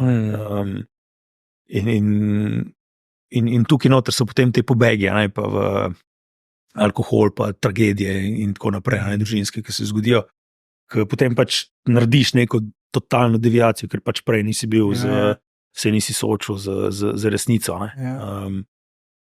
In tudi jaz, mi smo šli 2014, smo se preselili v Avstralijo, ker sem bil toliko nezadovoljen v bistvu z okoljem, v katerem sem, se pravi Slovenijo, tako čisto, da sem se prepričal v to, da je pač tukaj nemogoče ustvariti zares dober life si. Prepričan sem bil, nisem imel coacha takrat, ki mi vprašal, kaj želiš zares, ampak to je prišlo v bistvu do take odločitve, da sem tukaj dal odpoved na Visolu, kjer sem bil član uprave, dal sem odpoved na IEDC-ju, kjer sem bil profesor. Žena je dala odpoved in smo spakirali, dali stvari na kamion, pa na ladjo, pa je odpeljala stvari v Avstralijo in smo se preselili, zavedno. 1. maja 2014 smo preleteli. Tale maj je zate. Ja, res, zdaj razmišljam, zdaj ko sem rekel. Tale maj. Ta prihaja letos, veš. Upam, nič tazga. Ampak, če bi me takrat nekdo zares vprašal, kaj želiš, se pravi, da bi mi nekdo bil ta support v teh mojih pogovorih, pa da nimaš to nekoga, v bistvu, ki ti pač čist enako razmišlja, ali pa te utiri, pa da malo drugače pogledaš na stvari, se pravi, s čim se lahko ukvarjam, nad čim imam vpliv, kaj je tisto, kar v bistvu zares želimo. Ker ni bil odgovor, da moram zamenjati kontinent, pa zapustiti, ne vem, starše in tako naprej. Se pravi, neko to lokacijo, ker life v Sloveniji je res tako dober, tudi te geografske danosti imamo, pa kultura, ki je blizu. Ampak vseeno, če se ne vprašaš te prave stvari, lahko delaš stvari, ki mogoče niso najboljše, ali pa pretirano. Ja. Ampak vprašanje je, veš, kaj si želiš, zdaj na prvo žogo se sliši simpel, ne? Ker se pa malo poglobiva, pa hiter rata, zelo težko za odgovor. Sploh, če si ti v neki taki fazi, kjer nisi veliko delal na sebi, oziroma čustveni nezrelosti, mogoče celo. Verjetno pridejo zraven pol tudi kakšna podvprašanja, da ljudje sploh znamo odgovoriti na to, ne, kaj si želiš. Mogoče, kako se želiš počutiti, ali pa kaj je nekaj mogoče v praksi, kar date kot pomoč nekomu, ki na to vprašanje ima, ki ima izzive, odgovoriti na to vprašanje. Ena stvar, ki ful dobro deluje, pa je tu dostikrat čisto na sebi prakticiram, je pač 5-krat zakaj. Spravi, kaj si želiš, pa je nek odgovor, ki ti pride najprej na pamet, takrat, če me kdo vpraša, iti v Avstralijo. Sej to, a ne? Ja, sej očitno, ne, sej grem. Zakaj? Pa dobiš nek odgovor. Zakaj? Pa še enkrat, 5-krat zakaj. Ne? Iz proizvodnje, pa iz te japonske, mislim, da te mentalitete okrog kakovosti je ta 5-krat zakaj zelo znan. Se pravi, dajmo najti načine, vzroke nekih zares težav, predvsem iz proizvodnje to izhaja. No? Ampak to deluje v bistvu tudi na tem nivoju občutkov, kar si zdaj rekel. Se pravi, ja, prvi odgovor bo itak nekaj zelo pavšalnega, pa nekaj superficial, ne? Pa nekaj tisto, kar že itak imam kao odgovor. Ne? Ampak potem zakaj. In na koncu, ne, to mi vedno vprašamo, v bistvu, ko imamo neke razvojne programe za vodje in tako naprej. Ko rečemo, okay, kaj si ti želiš, če imaš zdaj čarobno palčko, kaj bi tvoja ekipa, torej, da bi se zgodilo z njo, ne? Pa rečejo, ne vem, ja, da bi bili bolj odgovorni, da bi bili samoiniciativni, da bi bolj sodelovali. Torej, to si vsi želimo. Pol je pa zakaj? In najbolj zanimivo je, da na koncu, ko se 5., 6. vprašaš, prideš vedno do res bistva. In to bistvo je običajno zelo povezano z nekimi zelo osebnimi stvarmi. Se pravi, ali da imam čas zase, ki ga zdaj nimam, ali da imam, ne vem, čas za družino. Da, se pravi, ne, če bo ekipa bolj odgovorna, pol bomo prej naredili, ne bomo zamujali rokov, to bo to, in to pomeni, da mi ne bo treba, ne vem, v petek do 10. zvečer ostajati v službi. In ta metoda, v bistvu tam prideš potem do nekih odgovorov, ki so pa praviloma povezani z res globokimi občutki, pač o tistem, kar ti je najbolj pomembno. In če imaš nekoga, ki ti pri tem pomaga, ne, te ne bo spustil stran z nekim pavšalnim odgovorom. Toliko časa te bo vrtel, da se boš, da boš kapituliral. Da si boš končno odgovoril. Ja. Skozi te plasti. Ja. Ne. Jaz sem enega izvršnega direktorja v eni izmed podjetij tukaj, zelo znanih, pa se ni odzival, ker mi, ko pridemo v organizacijo, ne, ti imaš, coaching je dosti enostaven, če še en korak nazaj stojim, coaching je zelo enostaven takrat, ko si ga ljudje želijo. Ko te nekdo poišče, pa reče, jaz bi pa rad bil, next, ne vem, boljši vodja, rad bi to, takrat v bistvu kar hitro začneš. Ok, v redu, gremo, zakaj? Ja. Pa dajva zdaj delati na tem. In ko ima nekdo željo, ambicijo, je to enostavno. Hudič je takrat, ko pridemo mi v organizacijo, pa ne vem, recimo uprava hoče drugačne rezultate, imajo neko bolj ambiciozno vizijo, strategijo in tako naprej, ki zahteva se pravi, ki bo uresničena ali pa ne, odvisno pač od tega, bodo ljudje jo speljali ali ne. Ja. To pa zahteva drugačno delovanje ali pa vodenje. Ja. In kaj hočem reči, mi potem, ko delamo s celo organizacijo, to pomeni, da ne vem, 90% ljudi itak noče biti coachanih. Se pravi, niso niti razmišljali o tem, 10% je unih, ful dobro, Ampak 90% je polnih, ki bi radi pač vse v redu. Vse v redu, naj se drugi spremenijo, jaz bom pa že. Mislim, meni se ni treba spremeniti. No in tukaj se potem soočimo s to težavo, ker imaš ti potem pač 90% ljudi takih, ko pridem jaz, ali pa pride kdo od nas kot coach k nekomu, veš, kaj bi rad spremenil, neč. Mislim, kaj se želiš, vse je v redu, fajn, super, sam pejt, da tole naredim, da ne bom imel problemov z ekipo. No in tukaj je bil ful dober primer, zdaj, ko se o tem pogovarjava. Je bil en tak, torej izvršni direktor, se pogovarjam z njim 2-krat, 3-krat sem bil že z njim, sediva in vidim, da mu je brez veze, da je izguba časa, živčen. Govori samo o tem, kaj ima še za narediti in tako naprej. Brez veze. Jaz rečem potem na drugem srečanju. Prva je itak ponavadi malo tako, ne moraš graditi neko zaupanje, na drugem, ko sem videl, da to nikamor ne pele, sem kole imete osebe. To mislim, da se ti zdi tole brez veze, po moje izgube časa, kaj pa se tebi zdi, deva zdaj to karte na mizo. Pač, če nočeš biti del tega procesa, ti ni treba biti. Točno to. In ne bom jaz nič rekel, tam bo napisalo, da sem bil, pa je v redu, za danes, lahko ti spustim. Mislim, pojdi narediti, kar imaš. Pa je rekel, ne, vse se mi zdi, sam ne vem, če čisto točno, kaj je bilo koristno. Sem rekel, no pa ti razmislil naslednjič, kaj je bilo koristno. Zdaj grem, super, top, mislim, da sem imela full dober session, rečem prav to v besedim, pa rečem, da je razmislil, kaj je bilo koristno. Do naslednjič, sem rekel, pa povej mi, če misliš, da ti ne bo nič, mi povej en dan prej, pač da ne pridem. Sam mi pa sporoči v vsakem primeru, moraš mi sporočiti. In mi sporoči, da je prid. V redu, pridem. Grem tja, pa rečem, kaj bi ti bilo najbolj koristno. In nekaj menca, in bolj prvič v bistvu gre iz neke te korporativne krinke, ali pa neke te uniforme, miselne, psihološke. In ko začuti spremembo v glasu, pa energiji, pa vsem, pa reče, Peter, veš, kaj je bilo koristno mi? 1,45. Jaz tako malo gledam in sem vedel, ok, zdaj se je zgodil nek premik, ko zdaj bom pustil ta čas, čaka še 30 sekund tišina, probi šteti do 30, koliko je to.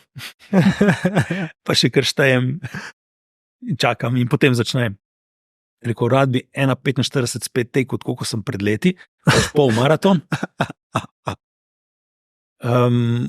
Kar je nek tak, ok, tempo, sem bil podučen potem, se pravi, meni se takrat vzelo, ko 1,45, si nor, nek ekstremist, ampak kar zdaj sem zvedel, da je to nek zelo ok, mislim tako, ok tempo, kar pomeni, da se pač ukvarja s tekom. Okay. Rekel, to bi mi bilo koristno.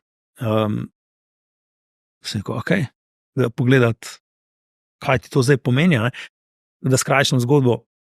Zelo hitro so prišla, on je šel sam v bistvu v mislih skozi to, kaj ga pač uvira, da pač mora vstajati, da hoče imeti poseben čas družino popoldne in temu posveča, potem, ko ne vem, 6 ali pa 7 zvečer pride domov, temu pač posveča tiste 2-3 ure, nima časa pol za trening in pač je bil totalno zafrustriran s to neuravnoteženostjo v bistvu temu, kako razdeljuje svoj čas. Rekel, to bi mi bilo najbolj koristno. In pol smo prišli pa do tega, da je spremenil način vodenja in na koncu, po tistih 2-3 mesecih, ko smo imeli to neko prvo serijo s temi vodji, je res njegova ekipa vse roke dosegla. Zdaj, prav čas so odhajali domov, vsi so šli ob 4 domov, 1,45 je laufal, pa ne samo to, pa je šel še na bostonski, pa ne vem, kjer maraton. Pa zdaj sem zvedel, da je mislim, da je letos lani še ultramaraton nek pretekel, pa ni se ločil.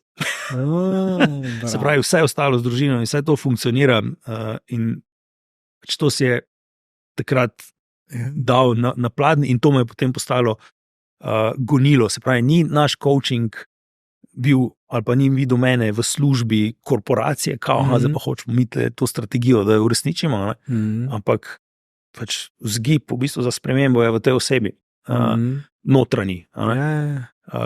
In to je eno tako pravilo vedno, ki ga dostikrat dobri HR-ovci ali pa predsedniki uprave to razumejo. Se pravi, če ti hočeš neko zelo ambiciozno strategijo uresničiti, se mora tlele dol nekaj zgoditi, to vodenje pa ni v bistvu samo nek mušter, okay, zdaj pa ti tole malo drugače komuniciri pa govor, ampak je v bistvu zelo povezano z vsemi temi zgodbami, ki jih ima vsak od teh direktorjev, vodij in tako naprej. In zato v bistvu trening industrija ne prenese nobenega učinka. Ne? Se pravi, 75-80% stvari, kao zdaj dali mi na izobraževanje, ne? Vodje, pa bo pol vse drugače. Čisto nič ni drugače, 80% stvari po nekem treningu, ko pridejo na neko stvar facilitirano, pozabijo v 4 urah. In to pač ne deluje. In zato je čisto na drugem nivoju treba delati z njimi.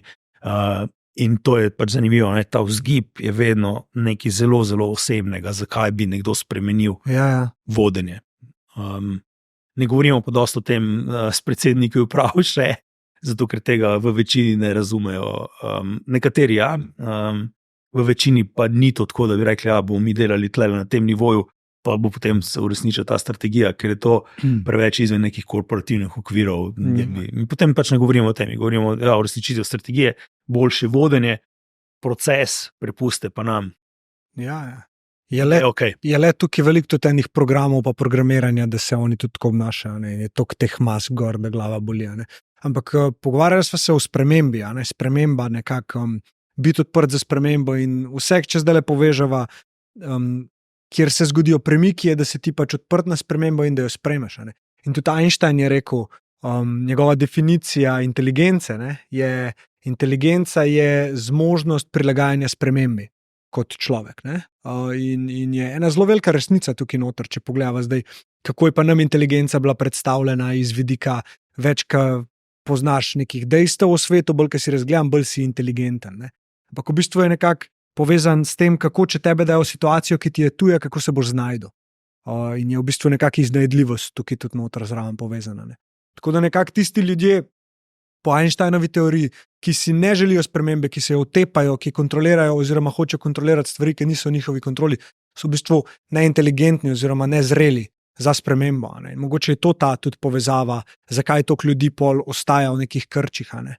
Ker dejansko še niso toliko naredili na tem, da bi svojo inteligenco povečali o tem, kaj dejansko je pomembno in se bili sposobni prilagoditi spremembi. Čist, to se mi je malo zrisalo zdaj, ko si govoril tudi. Zanimivo. Zanimivo.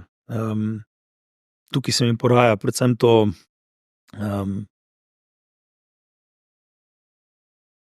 kako, mislim to, ko govorimo o inteligenci, kako jo enačimo, pa s čim jo enačimo, ne? To predvsem z nekimi dosežki v šoli, pridnostjo in tako naprej, kar je pa vidimo, da ne deluje. Ne? Bo kar držalo to, kar govoriš. Se pravi, to pač, kako se v neki situaciji znajdem,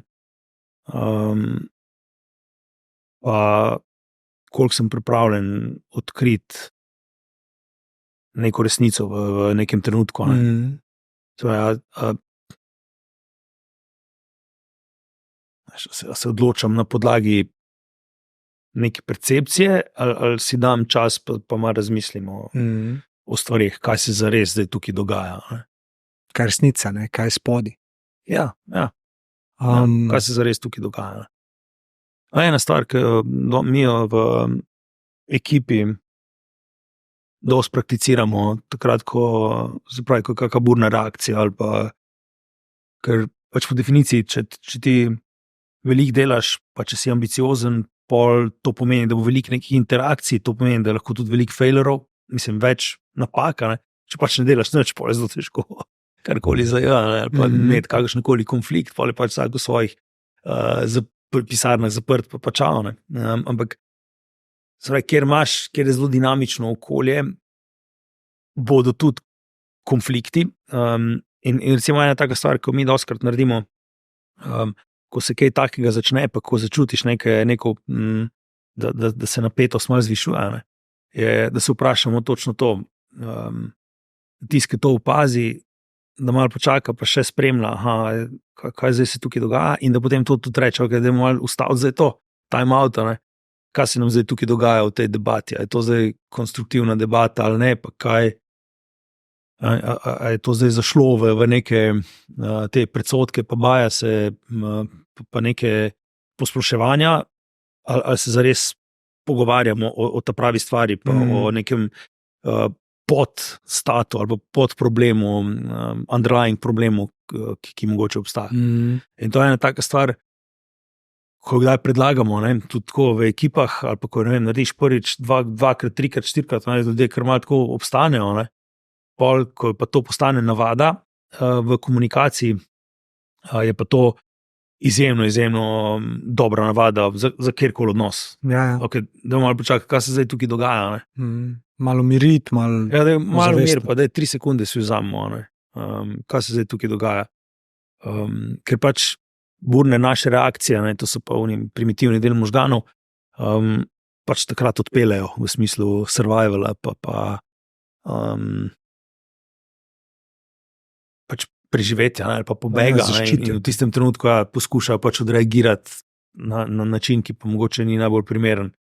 In se splača, če nekdo to opazi, da to pač čist enostavno ustaviš, in ta iskrenost, pa neko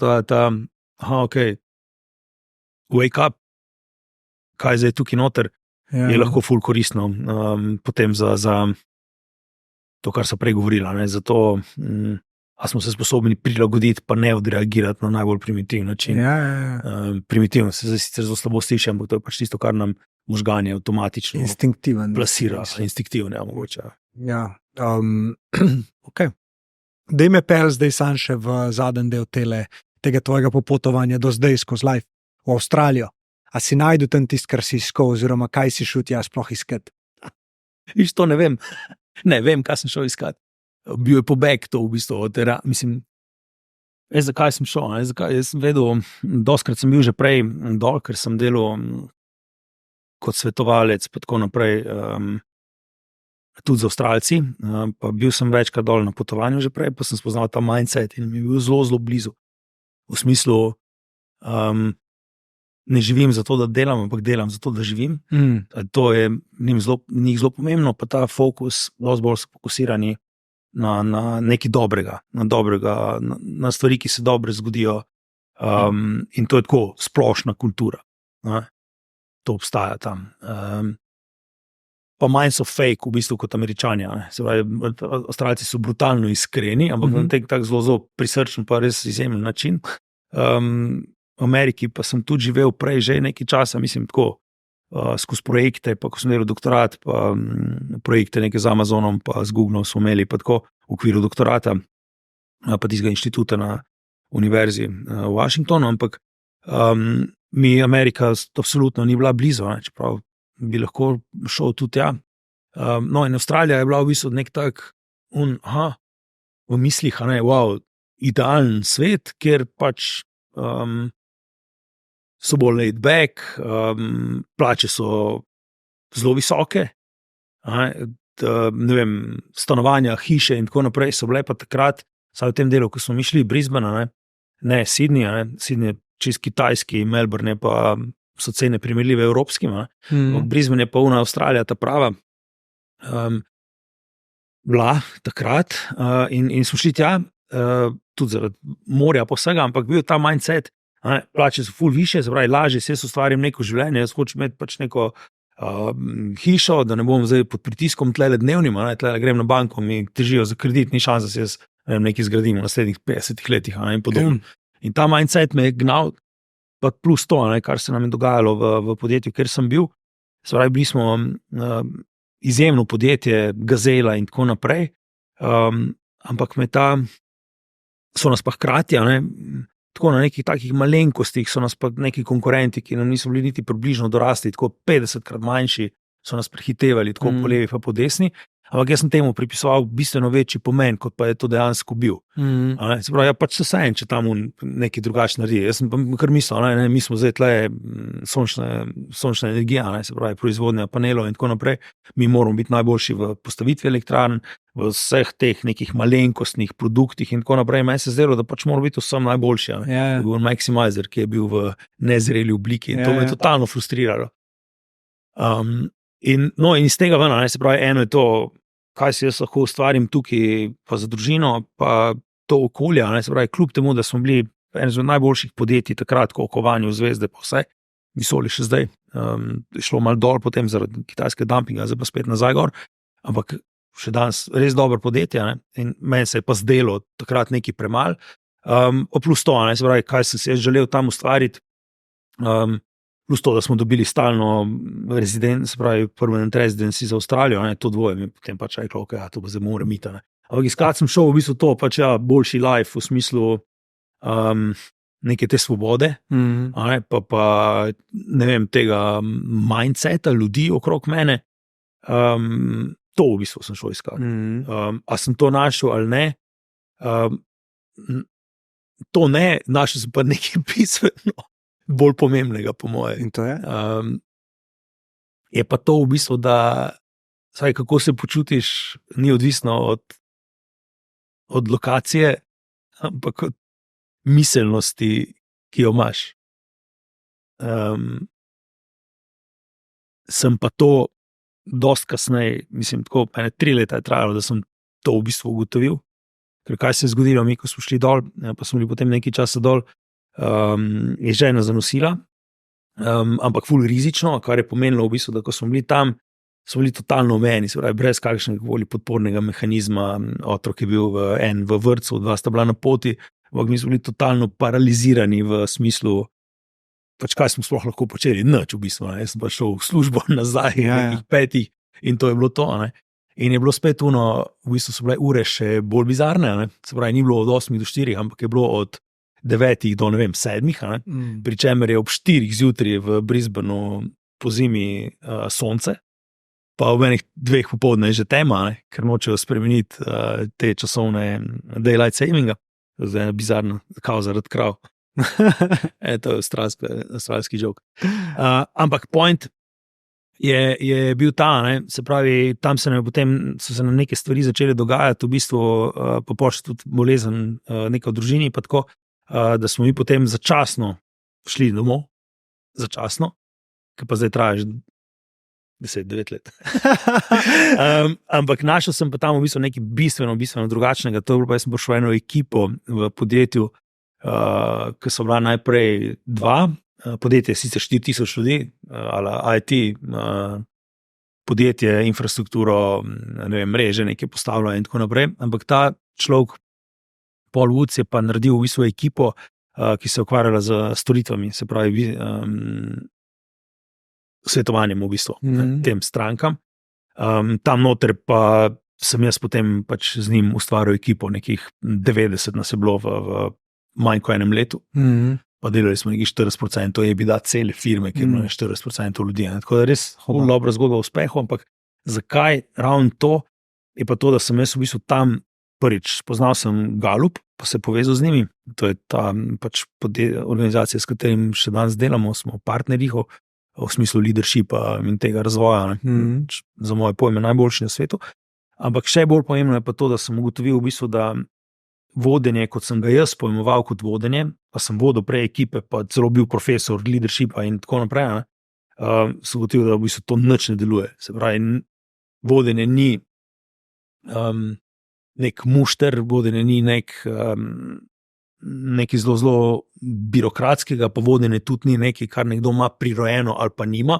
Ja, lahko ima ali pa nima, ampak se da v bistvu zelo dober vse to zgraditi in naučiti. Ker obstaja v bistvu zelo jasno, se pravi, kaj so psihološke potrebe ljudi, kaj je top 5% vodij počne in tako naprej. No in to sem v bistvu spoznal tam in to na način, da pač sem jaz bil zadolžen v bistvu samo za produkte, ne za vodenje te ekipe, tak je bil pa vodja, je pa vodil na meni najbolj bizarni način, ki sem ga videl. Mi smo hajrali ljudi v IT-u, ki je bil takrat tako v boomu, ne? Nisi mogel ti dobiti človeka v bistvu nikjer, ne? Se pravi, si šel v rekruterju, pa se ti je smejal, ne? Kje boš ti dobil za nekoga, ne? Ni šans. In smo jih mi dobili, on je šel pač v bar, pa se je pogovarjal z 30 ljudmi, pa je prišel z enim novim zaposlenim. In to tako, gledališke igralce, ne vem, vse žive. Ampak on je videl v bistvu potencial skozi tisto floskulo nekega CV-ja, ali pa neko masko CV-ja, nekega obstoječega, ne? In je iskal v bistvu, a si ti imaš to isto poslanstvo, pač izboljševati produktivnost v bistvu nekih klientov z temi tehnološkimi orodji.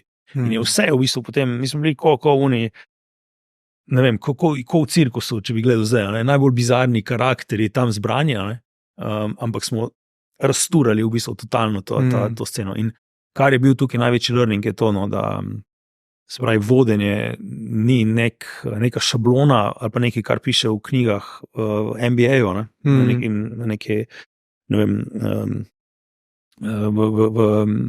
pa da bi deloval v bistvu samo en način, ampak predvsem kako ti zadovoljuješ, zgradiš to poslanstvo okrog nečesa, kako aktiviraš ekipo, pa kako odstranjuješ ovire, pa daš odgovornost vsem.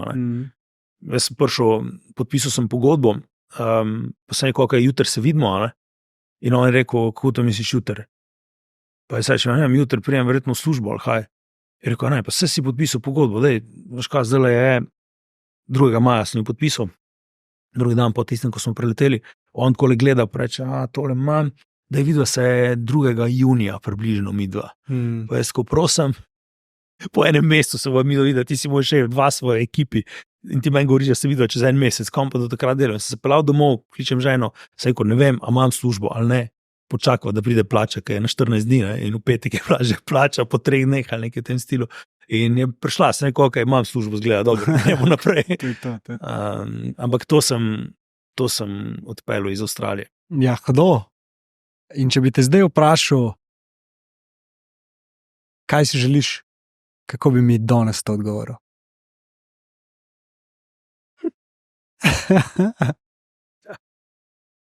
A te lahko vprašam tebe? spet me boš. Se ne bom prevečkrat, zakaj vprašam. Ja, sej to. Zdaj sem poskušal odgovarjati že na 5. zakaj, ker si ne se pravi. Ker vem, da bo prišel.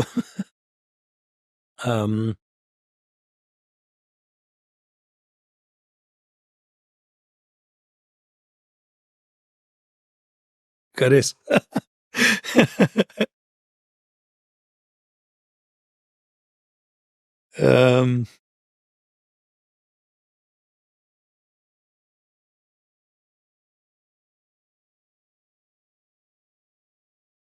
Še več svobode. Zakaj? Zakaj? Kaj ti pomeni svoboda? Ja. Zakaj tako hrpeniš po njej? Ker bi jaz isto odgovoril drugače. Shit. Ne veš, kaj mi predstavlja vedno, ko se tem jaz tudi sprašujemo, mi ena slika pride na pamet. Enkrat sem bil veliko sem se vozil po puščavi, z avti, z džipom, z Land Cruiser, ali pa z motorjem. In v nekem trenutku smo tudi vodili neke ekipe, v bistvu dol po Tuniziji pa Libiji. In meni je bil v bistvu daleč najboljši občutek, ko sem bil v Libiji na eni sipini, ki je 300 metrov visoka, kar je tako 300 metrov, pa sam pesek, pa nič, pa dol vidiš en avto, ki je tako približno velika mravlja, tvoj avto, in si tam gor in gledaš tako 500 km v katerokoli smer, ko pogledaš, ni ničesar. In to mi je dalo en tak izjemno veliko mirnost. Pa tudi občutek s tem, nekaj pač lahko delam tisto, kar mi daje neko mirnost. Ampak svoboda, ne zdaj, da hočem to spet, ne na ta način, ampak bolj ta občutek, ki vem, kako zgleda. In predvsem jaz mislim, da je to ta, da lahko da lahko v bistvu, da bi lahko čist brez zavor veš rekel, zdaj bom pa 3 mesece delal nekaj drugega. Nekaj, kar bi mi v tistem trenutku predstavljalo neko veliko strast ali pa neko priložnost. V okviru Triverse recimo, se pravi, da bi eksplorali neke nove stvari, za katere jih čutimo, da so tam, pa da bi lahko bile zelo koristne recimo za naše stranke. Ampak si v tem trenutku toliko velike svobode ne moramo dati. In to je recimo ena taka stvar, pa povezana tudi seveda s tem, pač kar lahko, koliko lahko počnem z stvari z družino. Ne? Se pravi, ne vem, da bi za 3 mesece se zdaj preselili nekam, pa izkusili nekaj skupaj, si v bistvu zaradi pač upetosti v poslu ne morem privoščiti. In jaz mislim, da je to se pravi, odgovor moj bi bil napredek, en korak malo naprej, zato da v bistvu se lažje odločam po nekih svojih željah pa vesti. Močno, lepo. Eno vprašanje imam še zate. Vsem ga postavim. Dober sam, da nisi rekel, zakaj. Ne, si lepo si konkretiziral. Kaj ne še sprašujem? Okay, vi tak veš. Ne. Če bi jutro umrl, kaj bi danes sporočil svetu?